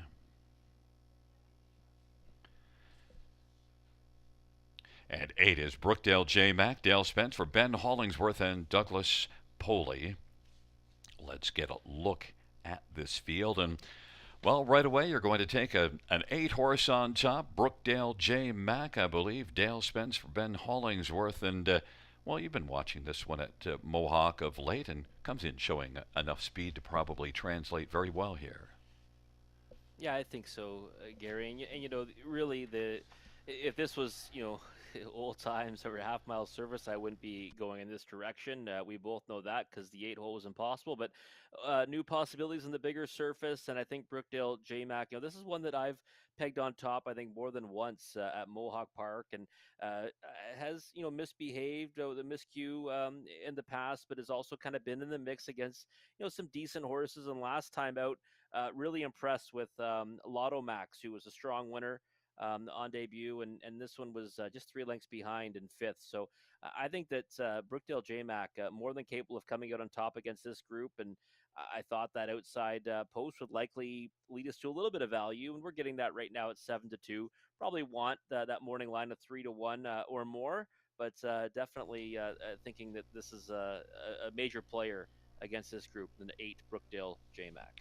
Number three, Hey Jude Hanover, is getting a lot of love, 2-1 on the board, but is my second choice and your second choice. Look, post position 10 last race, so I don't want to read much into that last race.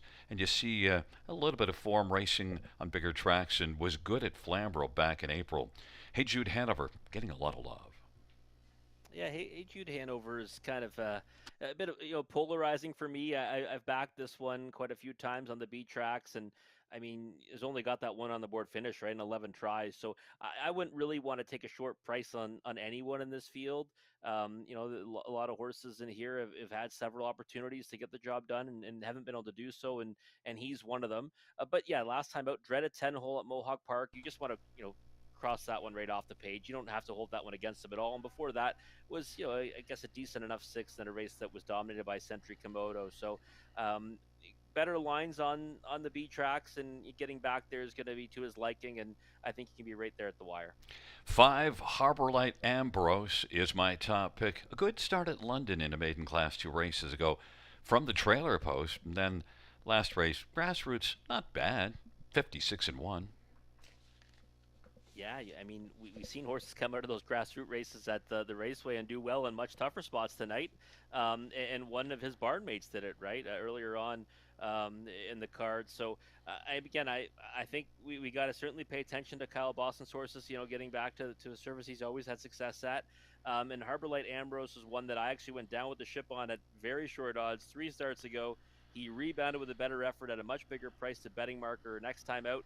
And that horse is actually going to likely be a favorite facing tougher at Mohawk Park on Monday after switching Barnes to Dave Maneri. So I think that there's a lot to like about Harbor Light Ambrose. The more I kind of look at him, and the price now is starting to plummet to 8 to 5 the more we talk about him. But he should be a major player in here.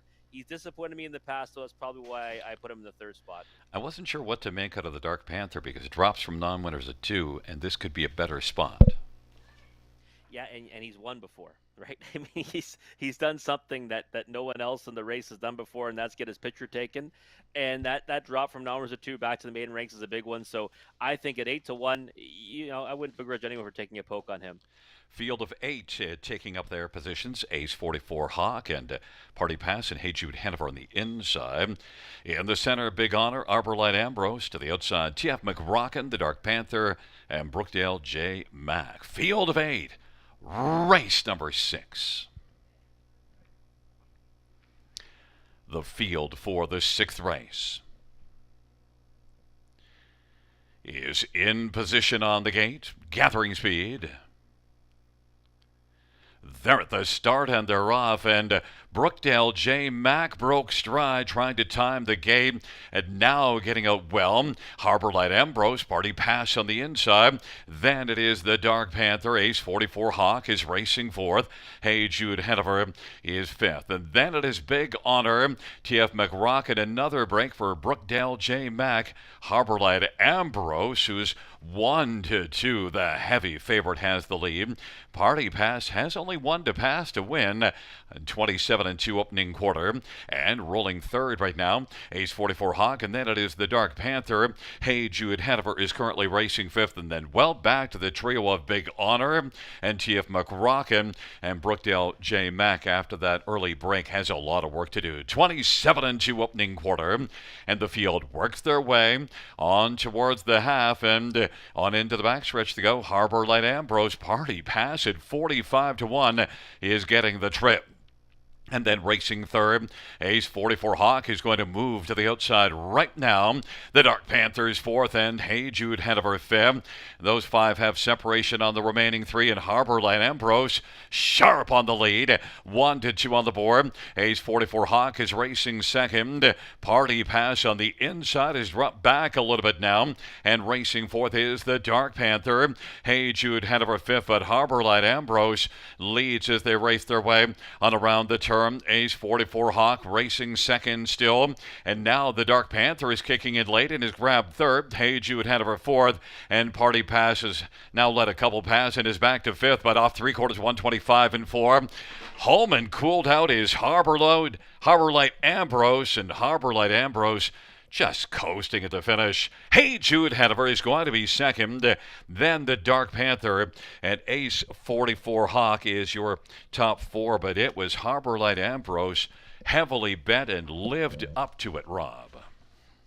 Yeah, it definitely did. That money kind of came late too, right? I mean, he was sitting at a decent price throughout the wagering, and then plummeted down to about 6-5 as the gate started to move away and goes down to 1-2 at the word go. And you know what? As we talked about him, Gary, you start looking at him and a little deeper, and it's just saying, you know what, this horse is going to be pretty tough to beat if he goes out there and does his thing. I mean, disappointing effort 3 starts ago. Since then, has done nothing wrong and was able to get down to a group that he didn't want to, make a mistake, the opportunity to get a victory here against softer company, and he did exactly that. Austin Story kind of kept him to his job on the backside, and he opened up by a wide margin and just absolutely crushed.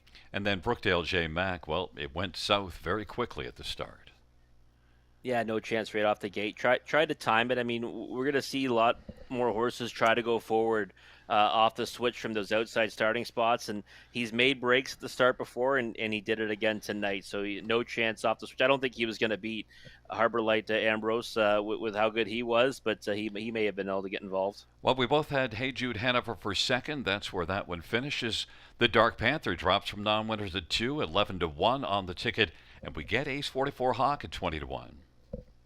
Yeah, I mean, it kind of still plays out the way they bet it, right? Because of the hefty money on the winner at 1-2. But, I'll say it again, Kyle Boston's horses really, really flourishing here at the River as they typically do. And I think we need to keep a close eye on his barn and all his starters, because everything I've seen so far, they've come to play. And with the exception of only one so far that hasn't got the job done, Marseille Canover, who was up against it from the trailing post. So I think that, again, we're going to keep a close eye on his barn in the coming days and weeks, Gary. It is a 5-3-7-1, and back in front of us, Harbor Light Ambrose.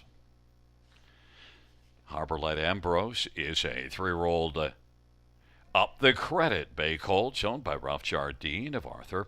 Kyle Boston's the trainer. It is the driving double for Austin Sorey. First win for Harbor Light Ambrose, 156 flat.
The sixth race payouts 5. Harbor Light Ambrose $3, 220, 233. Hey Jude Hanover 330, 247. The Dark Panther 480. $2 exactor is 660. Dollar try 23.85. Dollar super 78.65.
The sixth race, order finish from the top down, 45261-837. That's 45261-837 on the bottom.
Harbor Light Ambrose romps in race number 6. Kicks off that late pick 5 as a heavy favorite. Feel kind of silly for not having that one on top. Looked pretty good throughout that mile. But it's now time for the late pick 4, starting right here in race number 7. And the takeout's always a low 15%. Gonna pinch our pennies a little bit in this sequence. A couple of singles. The 6 Addies Hanover 9-2 right now. I can't believe we're seeing that price on this one coming in from Mohawk Park. That's got to definitely come down come post time, but I think he should be odds on against this group. Last time he paced a mile in 52-2 against Fast Louis, and I think he looks good to go against this field tonight. So he's my single here to kick it off.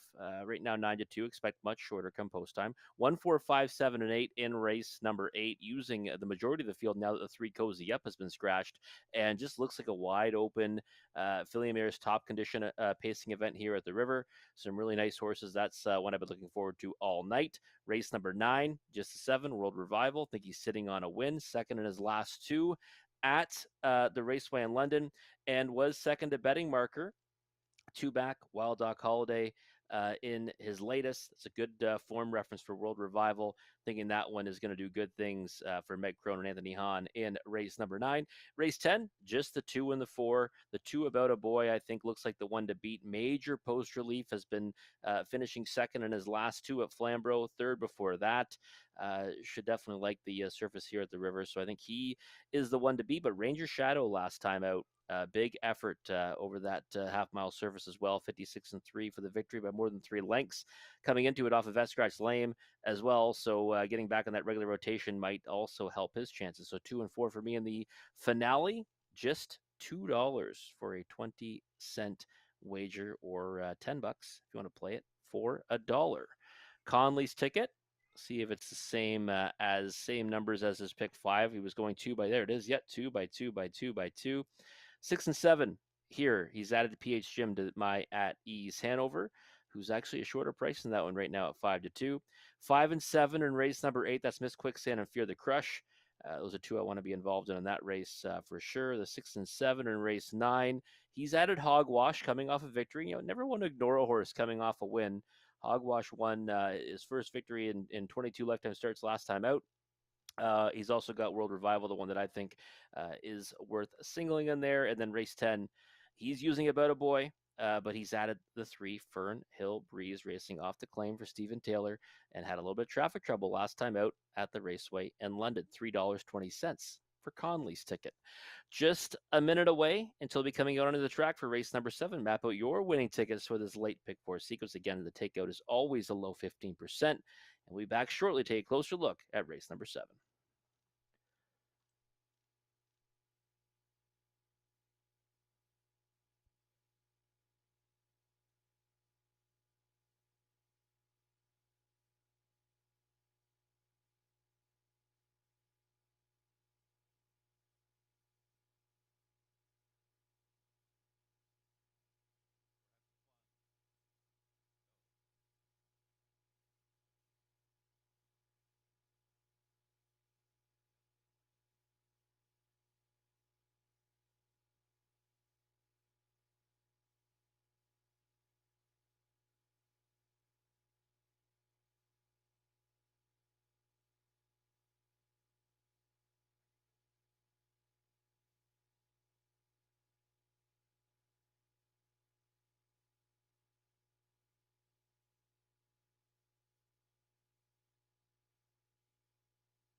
Field for the 7th on Parade 1, Maximus BG, Jason Ryan for Michael Pattison.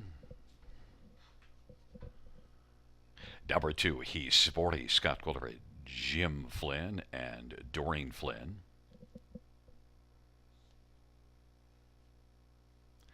And 3 is Briggs, Austin Sorry for Kathy Chikeen and John Chikeen.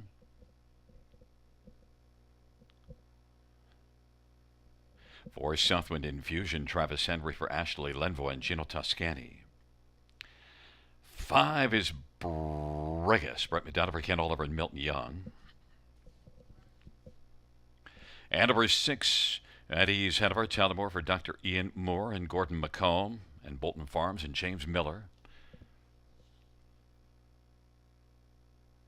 And number 7 is PH Jim, Colin Kelly for Vern Cochran and Edward Gork. Number 8 is Sailor Shadow, Jay Harris for Boyd Wilson and On the Go Stable.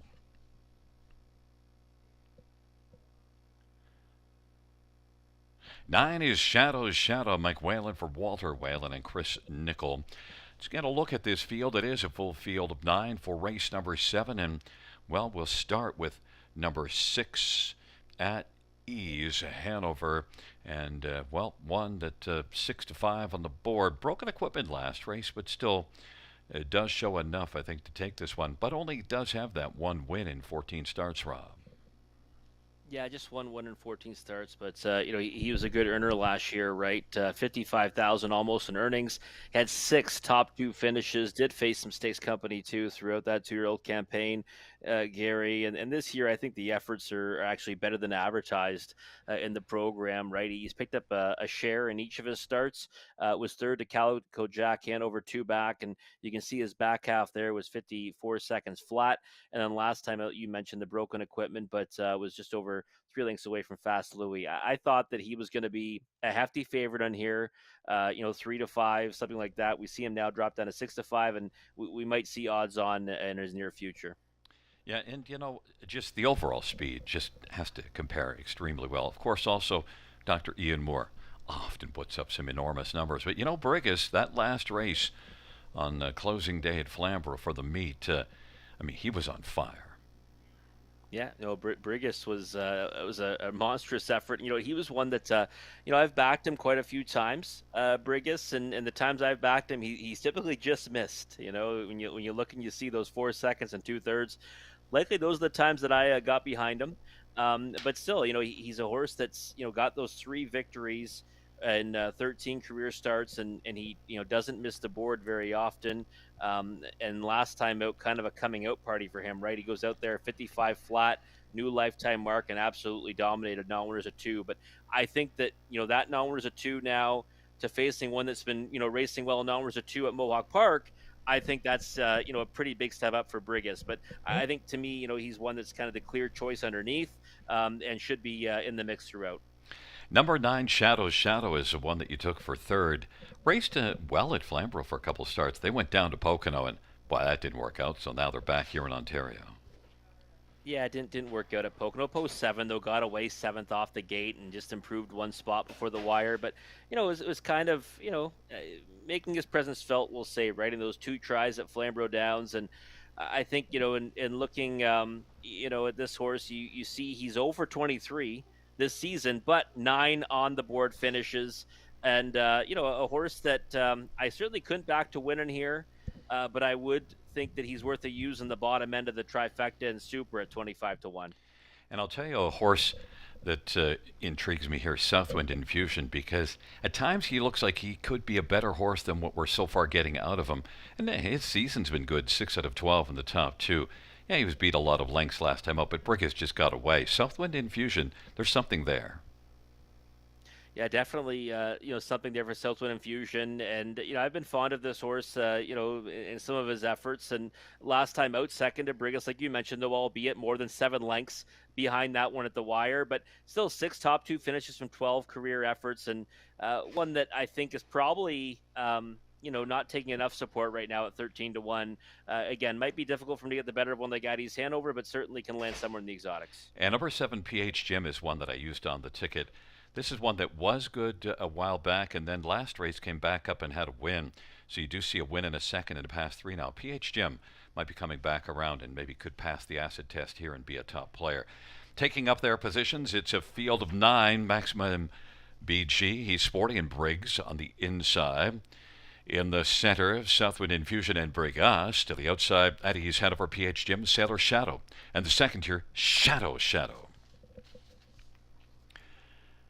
It's a field of 9 for the 7th race.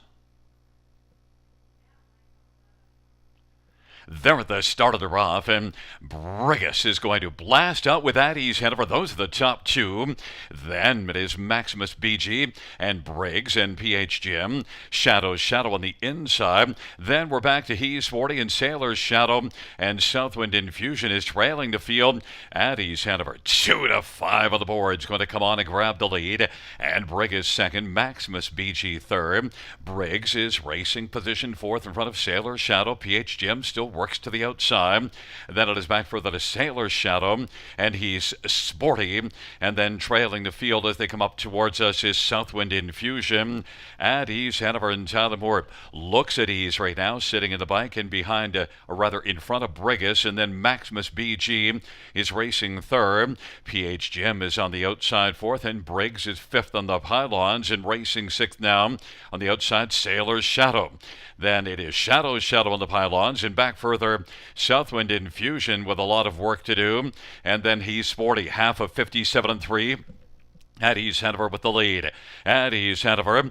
Brigus is second. PH Jim is getting a little closer. He is third. Maximus BG fourth. Then Briggs is fifth. And now from the backfield, Southwind Infusion is kicked in. Has a lot of work to do. Then it is back to Sailor's Shadow. And Shadow's Shadow. And he's Sporty. And they race towards 3/4. Addie's Hanover. The 2 to 5 favorite is Addie's and leads by 2 over Brigus. 1:25 and for the 3/4 time. Maximus BG third. PH Jim is now starting to falter. Briggs on the inside. Southwind Infusion. And the field turns for home. Addie's Hanover and Tyler Moore cruising on down the stretch ride. And Addie's Hanover is at ease and is cruising. Maximus BG is going to finish second. Then third was Brigus and then Briggs. And, dominant efforts in this one. Addie's Hanover took all the coin and then went out and proved that that was correct. Tyler Moore with another cruising victory on the evening, 54 and 1, Rob. Yeah, I thought that we were going to see that out of Addie's Hanover here, and I was fully expecting that that odds-on designation at 2 to 5. Just a horse that kind of gets to go against much softer company. He's been holding his own against much better, and you can see he's on absolute cruise control to the wire here for Tyler Moore. Kind of just floated off the gates and wore down Brigus for the early lead, but after that it was just kind of a formality, right? Much the best winner. Unfortunately, the shortest of prices, but hey, we'll still take him as a single in the multi-leg wagers. Well, at least we get Maximus BG to split the two that were taking a chunk of money. Maximus BG is actually a pretty solid effort and one to keep in mind for the future.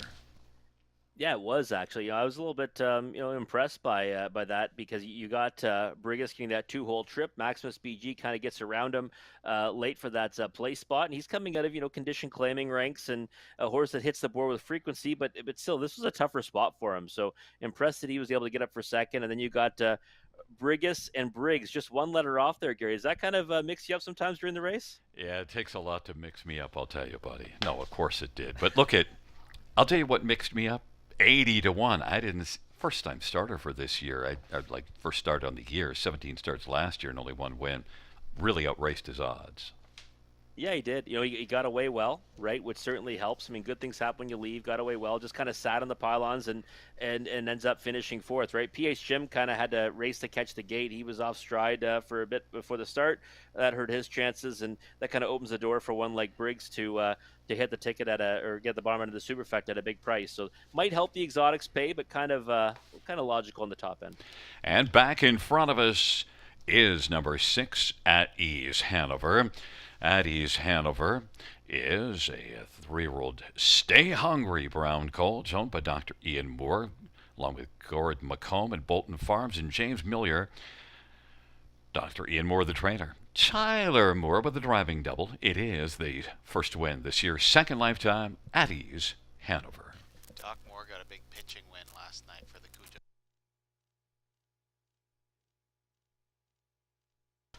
And also Doc Moore out celebrating again. Had a big pitching win last night for the Cujo Cubs, and he's back here with a home run with 6 at Ease Hanover this evening.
The seventh race payouts. Number 6 at ease Hanover 280, 230, and 210. 1 Maximus BG 390 and $3 and 5 Brigus 270. $2 exactor 1110, dollar try 1055, dollar superfecta 67.20.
The seventh race order finish from the top 284 531 796. That's 284 531 796 on the bottom.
Field for race number 8 on parade. 1 Layla Blue, Travis Henry for Doug Good.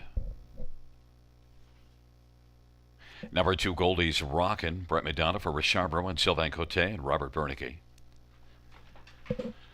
Number 3 is Scratched. And 4 Sports Duchess, Scott Culver, Gerard Demaris, and Allison Hepburn and Sean Brisebois. 5 is Miss Quicksand, Jason Ryan for Marie Helene DuPont. 6 Carson's Gouda, Louis Gregg for Vicky Gregg, and the owner is David Carson.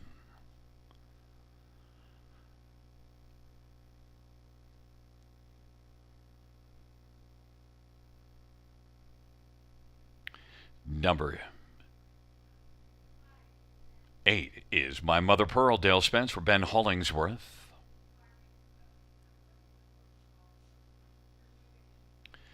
9 is Getting Euchred, Colin Kelly for Brent Ballore and Ron Thompson. And note that number 7 is Fear the Crush, Tyler Moore for Don Lindsay and Alan Shelton. It is a field of 8 for race number 8, and there is the 7 Fear the Crush. And, well, we could stay right there with Fear the Crush because that is Rob's top pick. And remember this horse last summer early in the meet was just on fire, had some unbelievable efforts from off the pace. Yeah, she did. She piled up the victories here at the River, and then even went and got a win over Mohawk Park as well at a good price. And I just kind of thought, Gary, if she loved the half-mile surface here, she's the type of horse that, with her racing style, she's got to like the bigger surface now, right? And even last time out, I watched that replay a few times. She finishes 6th, kind of was unable to advance, at any point in the mile, but she came home in 27 seconds flat against a good group that where the winner was Alabama Hannah. And, I think this is certainly a group that's well within her reach. So 7-1 to me is a big overlay on Fear the Crush.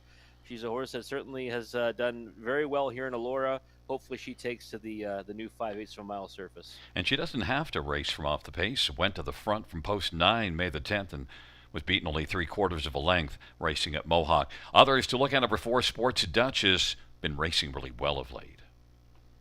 Yeah, that's why I picked her underneath, because she's been in really good form for Gerard Demers. 2 starts back, kind of got down to a lower level, finished second, beating 3/4 of a length to Playa de Hurrah. And then last time out, gets the job done in 55 flat over a decent enough group at Flamborough Downs and Downwards at 3,500 last 3. So I just thought, we're going to see this one likely, in the mix throughout. And maybe she can get her nose to the wire first at what I thought would be a bit of a price. And right now it's even bigger than I thought it would be at 6-1. So not a bad number. This is a field, though, where, top to bottom, really good, mix of pacing mares. And again, I wouldn't be in a hurry to take a short price on any winner here. And this is an extremely wide open event. Even 9 Getting Euchred probably could be bet a little bit more. That's mostly the post position. Getting Euchred shows some form. Miss Quicksand is my top choice, and your third one. And that comes in off of a good 53-3 mile racing at Mohawk, and was 52-3 the start before it. Yeah, Miss Quicksand is one that when I saw the entries, I said, okay, well, she'll likely be a single for me. And I was on Blew Me a Kiss, who won that race last time out for her, and now was a 4,000 last 5. And I was trying to remember back, did she get locked in? Did she have pace? Well, she didn't really. To be honest, she kind of was losing ground in the final stages of that mile. So that's why I couldn't put her on top in here. I think she definitely kind of has that class edge over this group. She's made over 335,000 in her career. She's a 13-time winner. But the last effort just wasn't enough for me to say, okay, she can get the better of this group. That was a softer spot than where Fear the Crush raced, and I thought the Fear the Crush actually raced better than she did in her efforts, which was about 6 days earlier. So 2-1, too short for me. But if she wins this race, would I be surprised? Absolutely not. And 1 Layla Blue is 7-1 on the board. Good form, but pace scenario. Yeah, for me, pole position, she's versatile though, right? She doesn't show much early action in recent efforts. She is capable of getting away off the car. She finally was kind of getting those victories at the raceway at Western Fair in recent efforts, and last time was a real good one from the trailing post. So she's in with a chance at 8-1. It's a field of 8. Layla Blue, Goldie's Rockin', Sports Duchess on the inside. In the center is Quicksand and Carson's Gouda. The outside, Fear the Crush and My Mother Pearl. The second tier, getting euchred. It's a field of 8. It's race number 8. Under a bit of rain now as they turn into the backstretch. And the field for race number 8 is at the start of the rough, and Ms. Quicksand will blast out with Carson's Gouda. Layla Blue on the inside.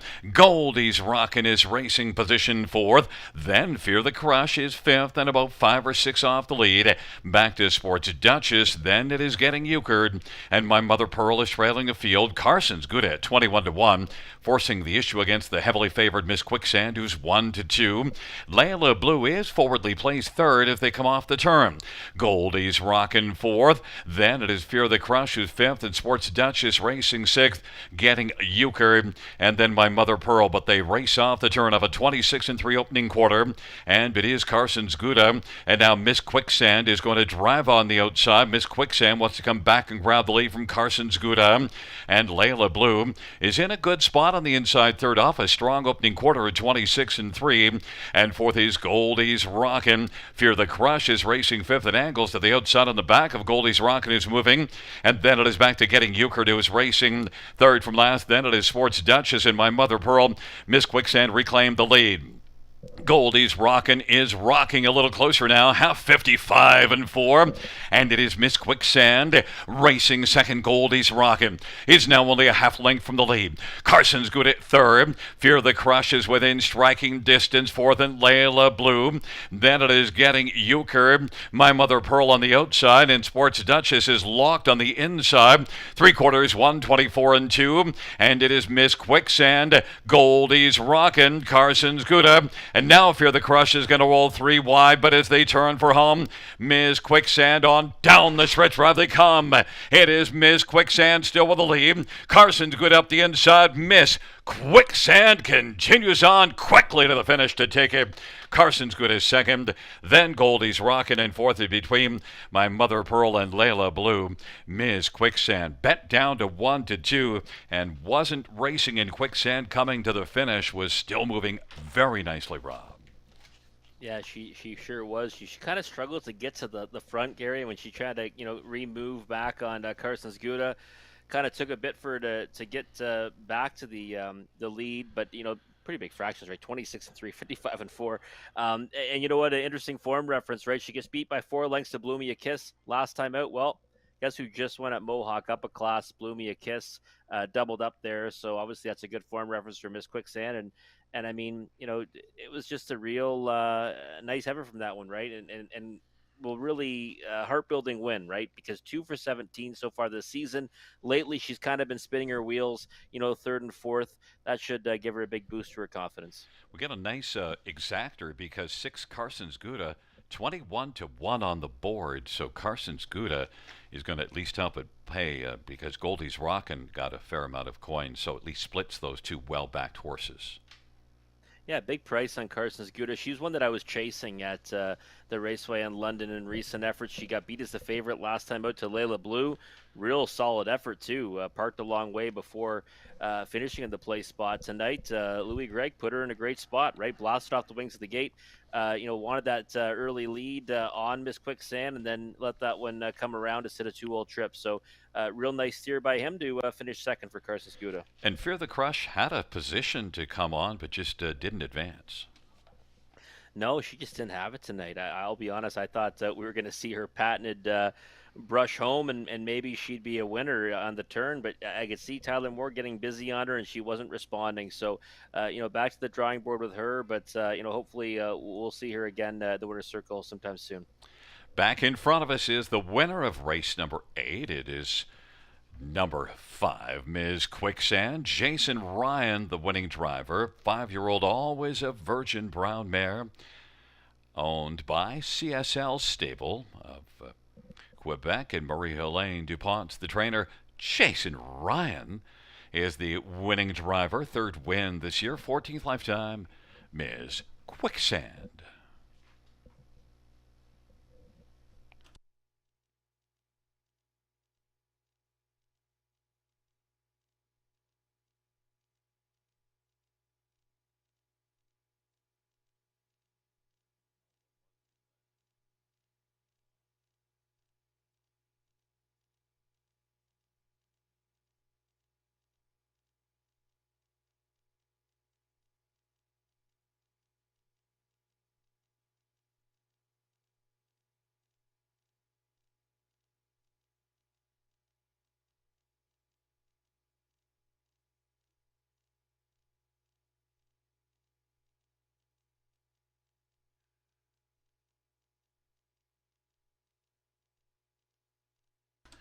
The eighth race, payouts 5. Ms. Quicksand, $3, 270, 260.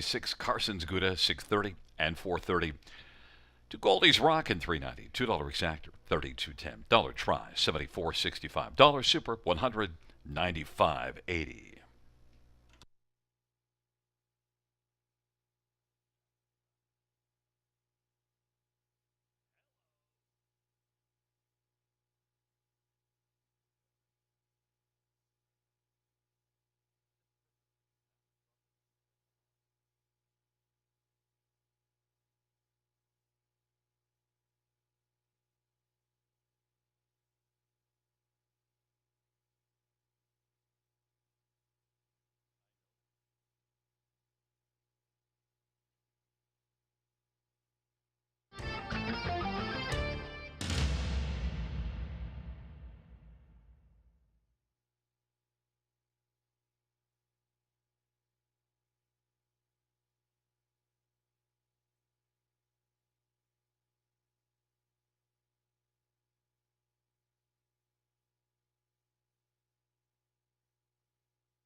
Eighth race, order of finish from the top down, 4-3 scratch, 6-1-2-7-5-8. That's 4-3 scratch, 6-1-2-7-5-8 on the bottom.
Field on post parade for race 9, 1 Cheyenne. Brett McDonald for Joe Squires and Martin Kepfer.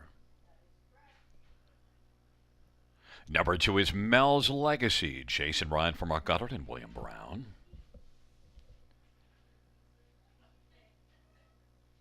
And number 3 is Go for Broke Yankee. Mike Whalen for Walter Whalen and Chris Nickel. And number 4 is Pound Cake Jim. Jay Bruno for Julie Walker and Leonard Gamble.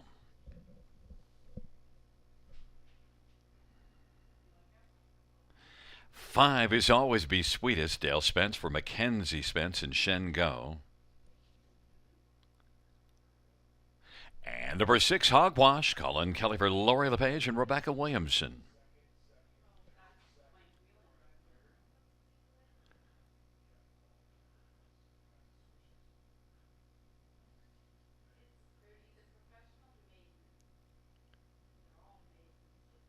Number 7, World Revival. Anthony Hunt from Meg Crone and Hunt Racing. And number 8, Boss of All Bosses. Jay Harris for Kathy Chikeen and John Chikeen. It's a field of 8 for race number 9. Let's get a look at this field. And, well, Rob, the consensus of all the selectors as well as the betting public is that World Revival will get the job done. 2 to 5 is the price. 2 to 5 is the price, and I saw all the handicappers are on board. Hopefully it's not like one of those sporting events, right, where you see them all on one team and the other one comes through. But I just, Gary, the more I look at this race and World Revival, some really good form references there. Second to betting marker, 2 back from the trailing post at the Raceway in London, then followed that up with a second to Wild Dog Holiday. Wild Dog Holiday was a real lights-out winner on tonight's card here. And betting markers going on to bigger things at Mohawk Park on Monday night. So looking fantastic on the track right now. The price is not so sexy at 1 to 2, but I think with any kind of trip, he gets his nose to the wire first. Well, then the question is, who do we use underneath World Revival? And I thought for me it was pretty clear. Go for Broke Yankee. Of course, announced at Flamborough, back-to-back runner-up finishes, 3 in the last 4, and a win-shy type. Definitely a win-shy type, and you got those 12 on the board finishes at 23 tries, and kind of always in the mix. Has that tactical speed to put himself in the right spot. Just hasn't been able to come out on top. And he faced off against some pretty decent horses. Night Swing, Mr. Commodore. You see that 3 starts ago, and now has to hook. With World Revival, who by all rights, deserves to be the short price that he is. So definitely the main play underneath for me. I think the one that's most logical to land the exacta, but it will be an exacta of the chalkiest variety if it runs 7-3. Boss of All Bosses is interesting because Boss of All Bosses is one that, has had only 3 starts, and you do see that one post position 6 getting a pocket trip at London, so can probably get off the gate 14 to 1.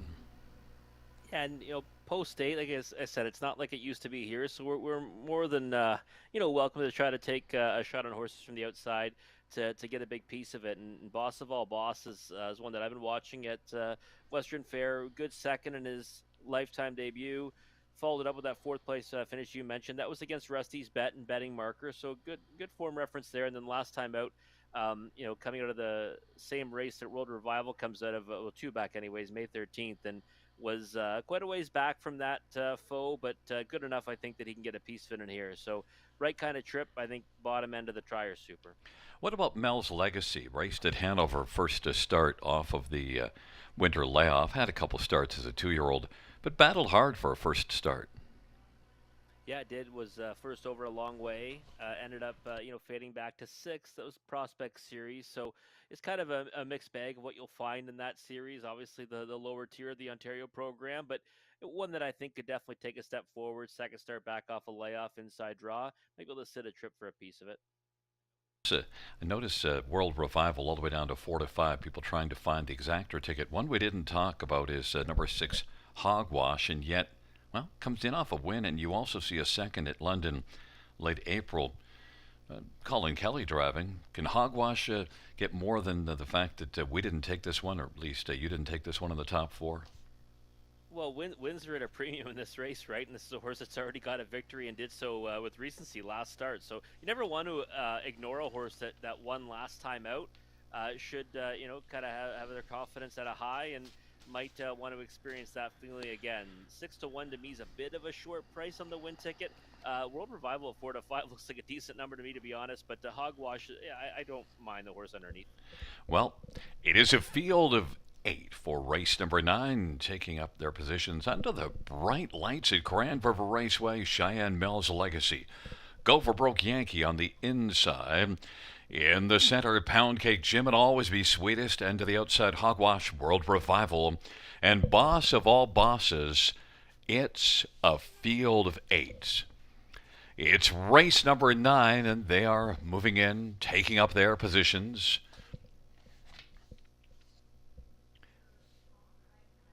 Field for the 9th race. Horses and geldings on the pace, gathering speed approaching the start. And the field for race number 9 is at the start of the rough and getting out alertly Hogwash, World Revival, and on the inside Cheyenne Mel's Legacy, as well as Go for Broke Yankee. Now Hogwash is going to be racing position 3rd from last, then Pound Cake Jim, and back to the trailer, who is Boss of All Bosses, and they work on around the turn. Cheyenne's got the lead. World Revival, though, continues driving on the outside. Mel's Legacy is racing 3rd. Go for Broke Yankee finds a seat on the inside 4th in front of Hogwash, and then it is Boss of All Bosses as they race off the turn. Then working to the outside as they roll up towards us now is on the outside Pound Cake Jim, and then it is Always Be Sweetest to the outside trailing the field, and clearing to the front was World Revival. And past that opening quarter, the quarter was 28 seconds, and it is Anthony Hunt and World Revival with the lead. Cheyenne's getting a trip to the outside Pound Cake Jim now. Pound Cake Jim is moving up pretty quickly and has come on to take over second. It's going to challenge World Revival.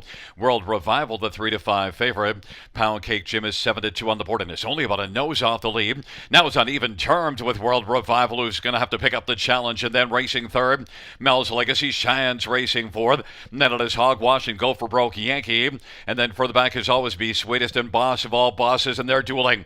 World Revival has reclaimed a lead now of about 3/4 of a length over Pound Cake Jim. 3/4, 126-1. And Mel's Legacy is 3rd. Then Cheyenne and Hogwash in the field turns for home. World Revival as they come on down the stretch drive. Pound Cake Jim. World Revival now leads by about 2.5 lengths, and it is going to be World Revival who's got this one. Sona. Then Pound Cake Jim, Mel's Legacy, and Always Be Sweetest driving late to pick up 4th. But World Revival, a little bit of a battle there going towards the 3/4, but then just was able to drive on, Rob. Yeah, Anthony Hunt never looked concerned at all. I mean, World Revival, I love, too, the confidence and just staying out there, right? When leaving out, we talk about this, the opening turn now, one that isn't too bad to get parked through, but he was more than happy just to stay kind of wide and just kind of methodically move his way up to the front end. And after that, it was kind of just lights out. I mean, yeah, Pound Cake Jim did come and challenge, but nose to nose, eye to eye with that rival for a bit. But you could see the body language was pretty confident of Anthony Hahn, and he ends up kind of just rumbling away to an easy victory.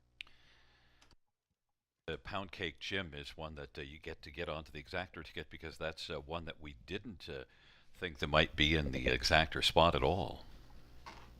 Yeah, and a big effort from that horse. We'll be watching him going forward. Obviously, made a break in stride in his lifetime debut, but big effort here, rebound effort to be second, and like you said, gave a little bit of a fit to the winner at one point in the race. But also Ken Middleton's long shot special of the night was number 4 Pound Cake Jim, so ended up going off at 7-2. But certainly, race better than I expected. So nice call by Kenny on that one. Well, if Pound Cake Jim and Ken's selection didn't desert your attention, then you might have got that one on to the exactor ticket with World Revival, because The ones that we thought were going to be on the exactor ticket, maybe the 3 or the 8, no. No, didn't work out. You know what? Go for broke, Yankee. Obviously, something would have missed with that one because usually one that kind of is in the mix throughout. And tonight, you could see off the gate was kind of lethargic and then ended up getting beat by a wide margin. So hopefully that one's okay. But we'll likely see him come back and do good things soon. Back in front of us, the winner of race number 9. It is 7 World Revival, a 3-year-old stag party bay gelding. Owned by Hunt Racing, stable of Pennsylvania. Meg Crone, the trainer. Anthony Hahn victorious with World Revival for a first win this year and a second win lifetime. 155 flat.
Ninth race payouts. Number 7 World Revival, $3.50, $3 to 80 for Pound Cake Jim, $5.60 and $3.90, and 2 Mel's Legacy, $3.60, $2 exactor pays $28.90, dollar try $49.20, dollar super $197.95.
Ninth race order finish from top, 638-24517. That's 638-24517.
Field for the 10th on Parade 1, Tory time. Brent Medanovic shows Squires. The owner is Bobby Joe Weinhold Harris.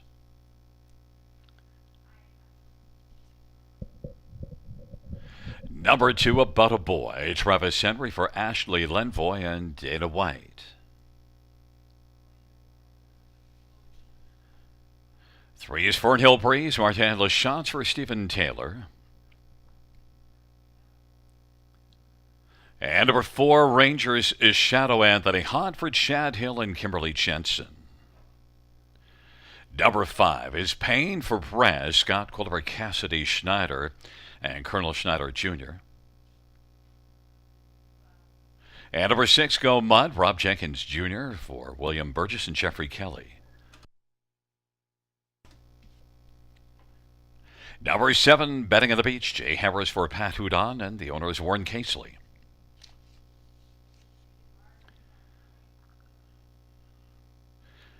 Number 8, Just Call Me Pete. It's Colin Keller for Cassidy Schneider. The owner is Colonel Schneider Jr. And 9 is A Cowboy, John Barrington for Janiyah Gallant, who trains and partners in ownership with Kirsten Steele.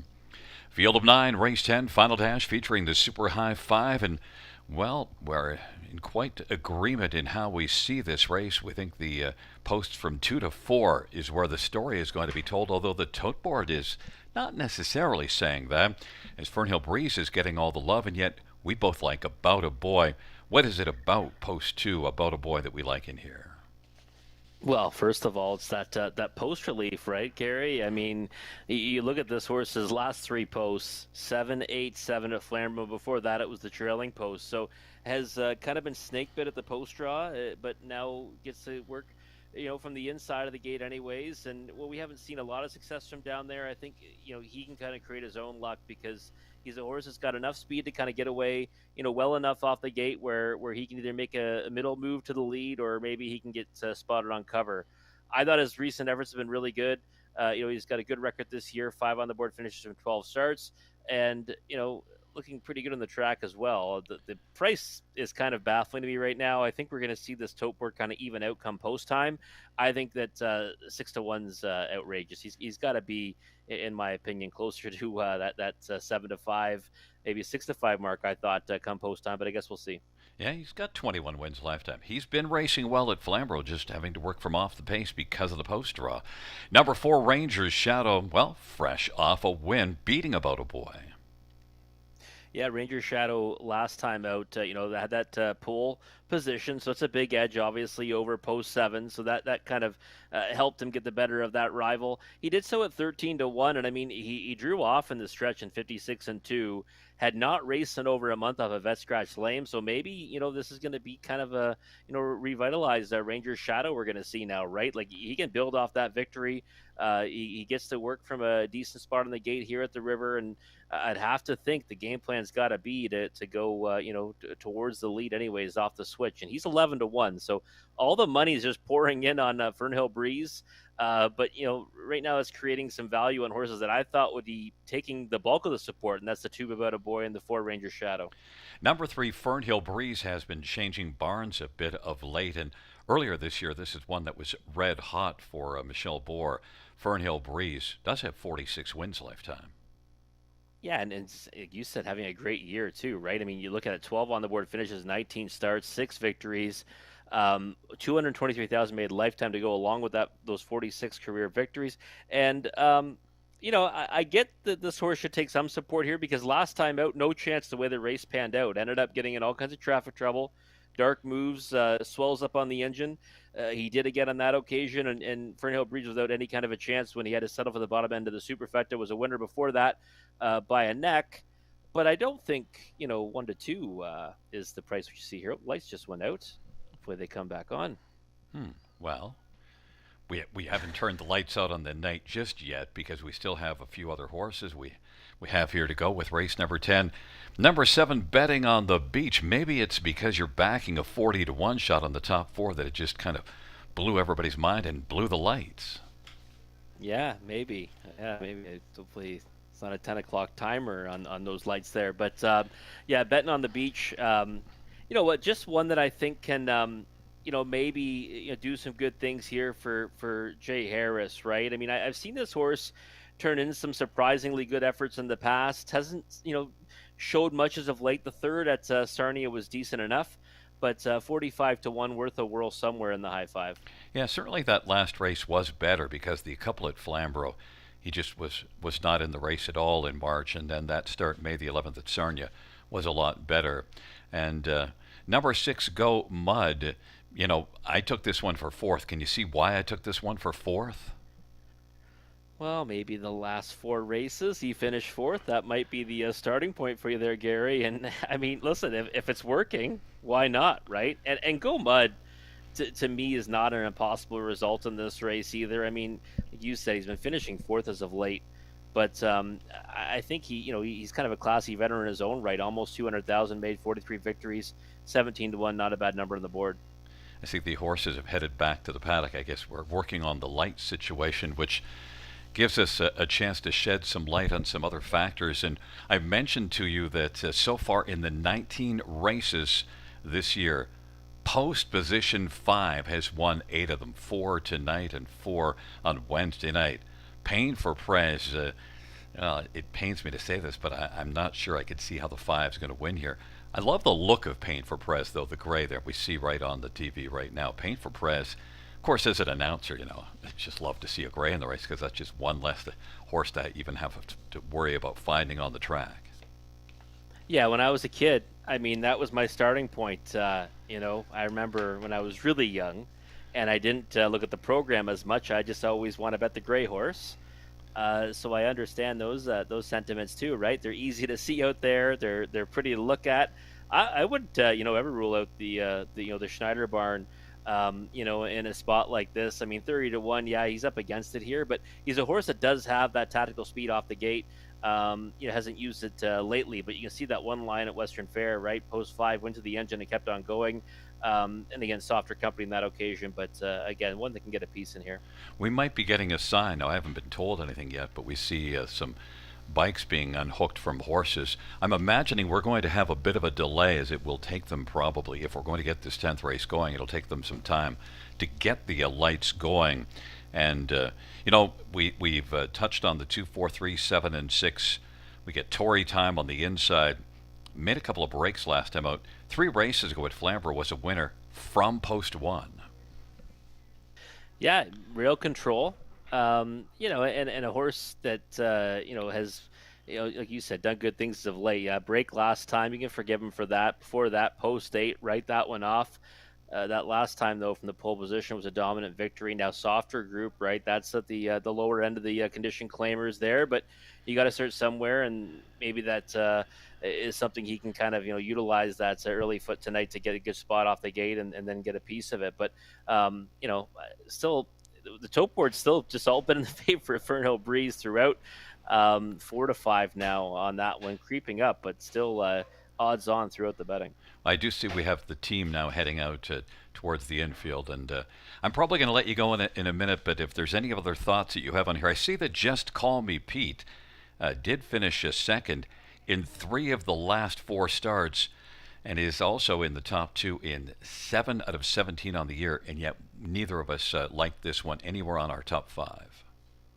The problem for me and Just Call Me Pete, even though he's kind of raced against that theory in recent efforts where he hasn't had the lead. He's always been a horse that does his best work on the engine, and it's not that I don't think he can't make front from the 8-hole here at Grand River. It's just that I thought there was just too much speed on the inside of him that he wouldn't be able to come around them in the early stages. But he's a horse that when he gets to the front, I mean, that's those 8 victories last year. A majority of them were going to be on the engine, but you can see even in his recent form, he's tough to get past. He just isn't one that really likes to pass horses. So if the game plan's ever to try to rocket to the engine from post 8 and he can do it, then he's a big time factor in here. I just thought that it was kind of an unlucky draw for him and not a good situation.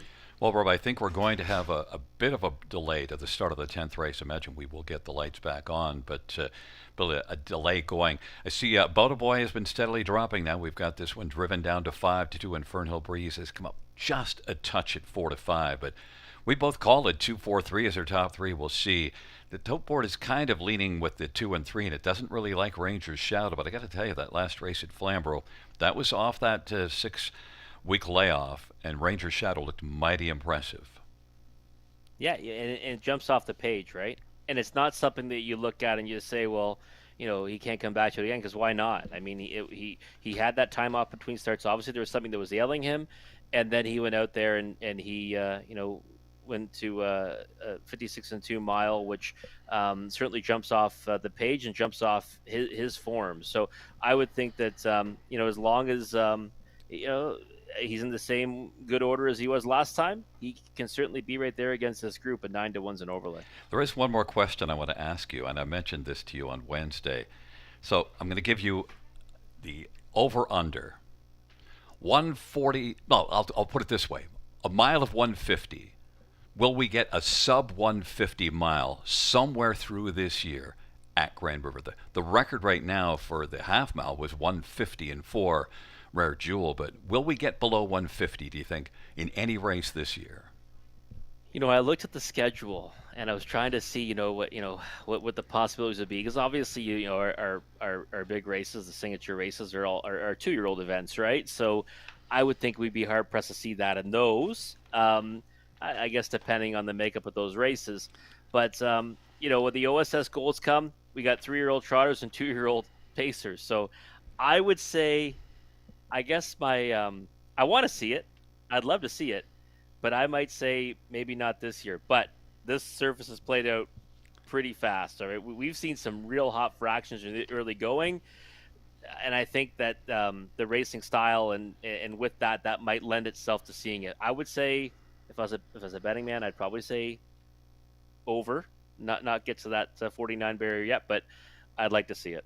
I'm going to say yes, and the reason why is I think just like look, there we go. On what? See, I said yes, and on came the lights because I've got that kind of power.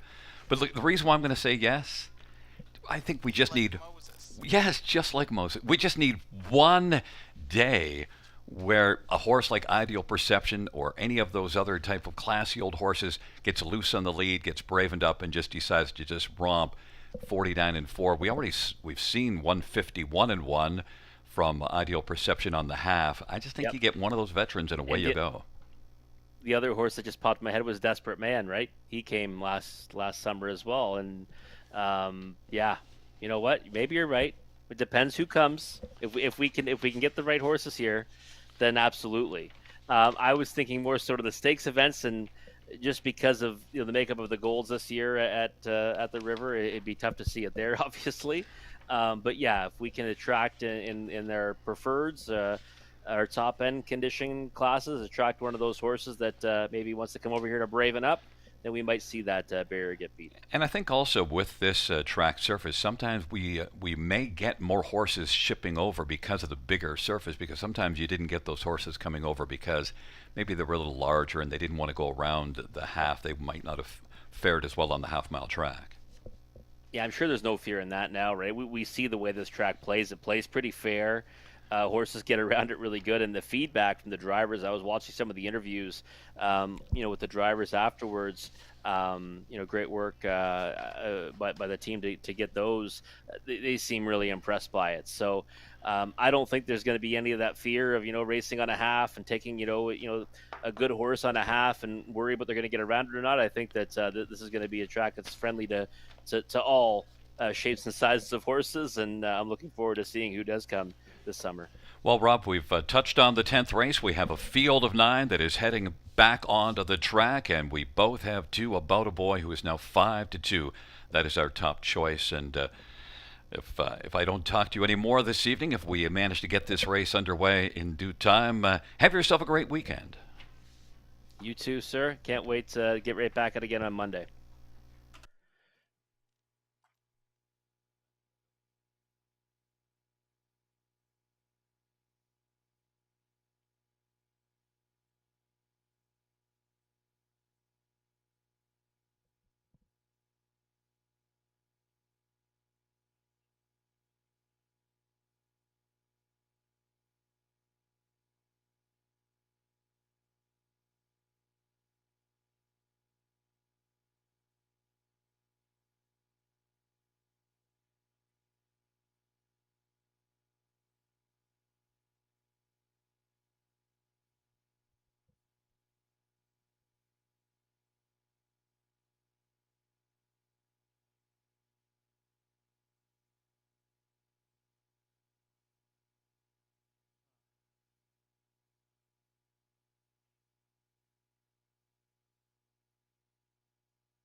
Gate is rolling for race 10. Tory time. About a boy. Fernhill Breeze on the inside.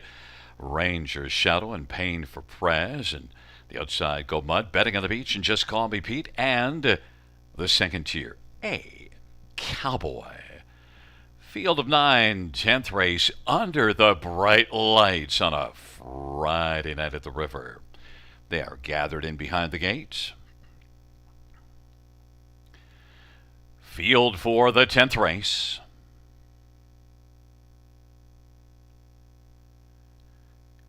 Is at the start, and they're off. And Go Mud, Pain for Prez, About a Boy.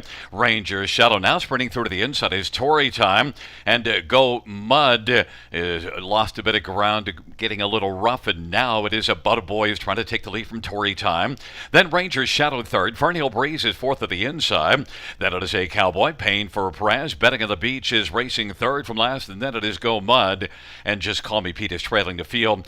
About a Boy is now the 3-5 favorite and is able to come on and grab the lead. About a Boy on the outside driving, that is Ranger's Shadow, who's coming first up off at 27 and 4 opening quarter. Tory Time third, gap of 2 or 3, and Fernhill Breeze is racing position fourth, works in front of A Cowboy. Then it is Pain for Prez and Betting on the Beach and Go Mud, and then it is back to Just Call Me Pete, and they work their way on into the backstretch, and they roll past the half off a 27 and 4 opening quarter, halftime 55 and 4. About a Boy with a 28-second second panel. Ranger's Shadow on the outside has drawn to within about a length and a quarter of the front. Tory Time inside racing third, and then Fernhill Breeze is fourth, and A Cowboy is fifth. Betting on the Beach is sixth on the outside. Then it is Pain for Prez and Go Mud, and the field hustles on towards the 3/4, and it is About a Boy who's got the front still for Travis Henry. Ranger's Shadow to the outside is racing second, Tory Time third, then Fernhill Breeze and A Cowboy and Pain for Prez and Betting on the Beach and Go Mud, but it is About a Boy who leads by about 2 as they turn for home. 3/4, 125 and 1, and it is About a Boy as they come on down the stretch drive. About a Boy leading sharply, and racing second is a closing Tory Time. About a Boy and Tory Time. About a Boy wins it. Tory Time second. Pain for Prez gets third. Then Ranger's Shadow and Fernhill Breeze. 156 and 1. About a Boy was able to win by about a neck rub.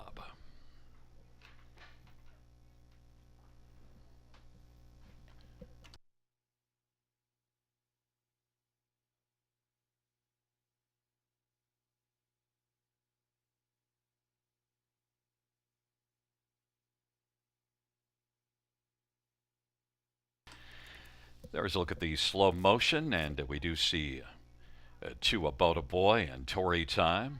The top 2, mile of 56 and 1 for About a Boy.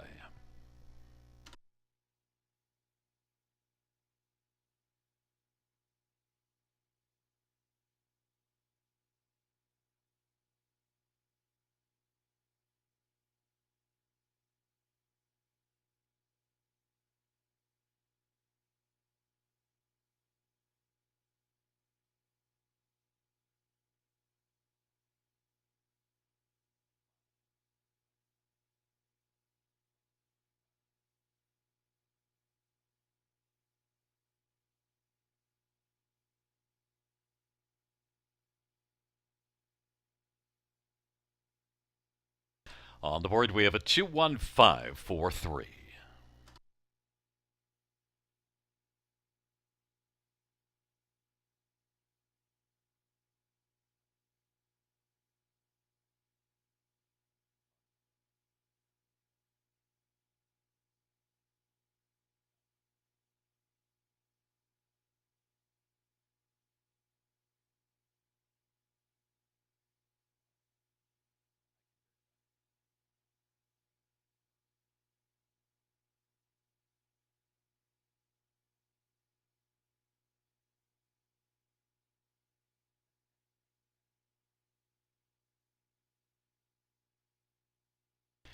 Back in front of us is number 2, About a Boy, a 10-year-old Dally Bay gelding by Ashley Lenvoy. And Dana White, Ashley Lenvois, also the trainer. Travis Henry, the winning driver, third win for About a Boy, 150, 6-1.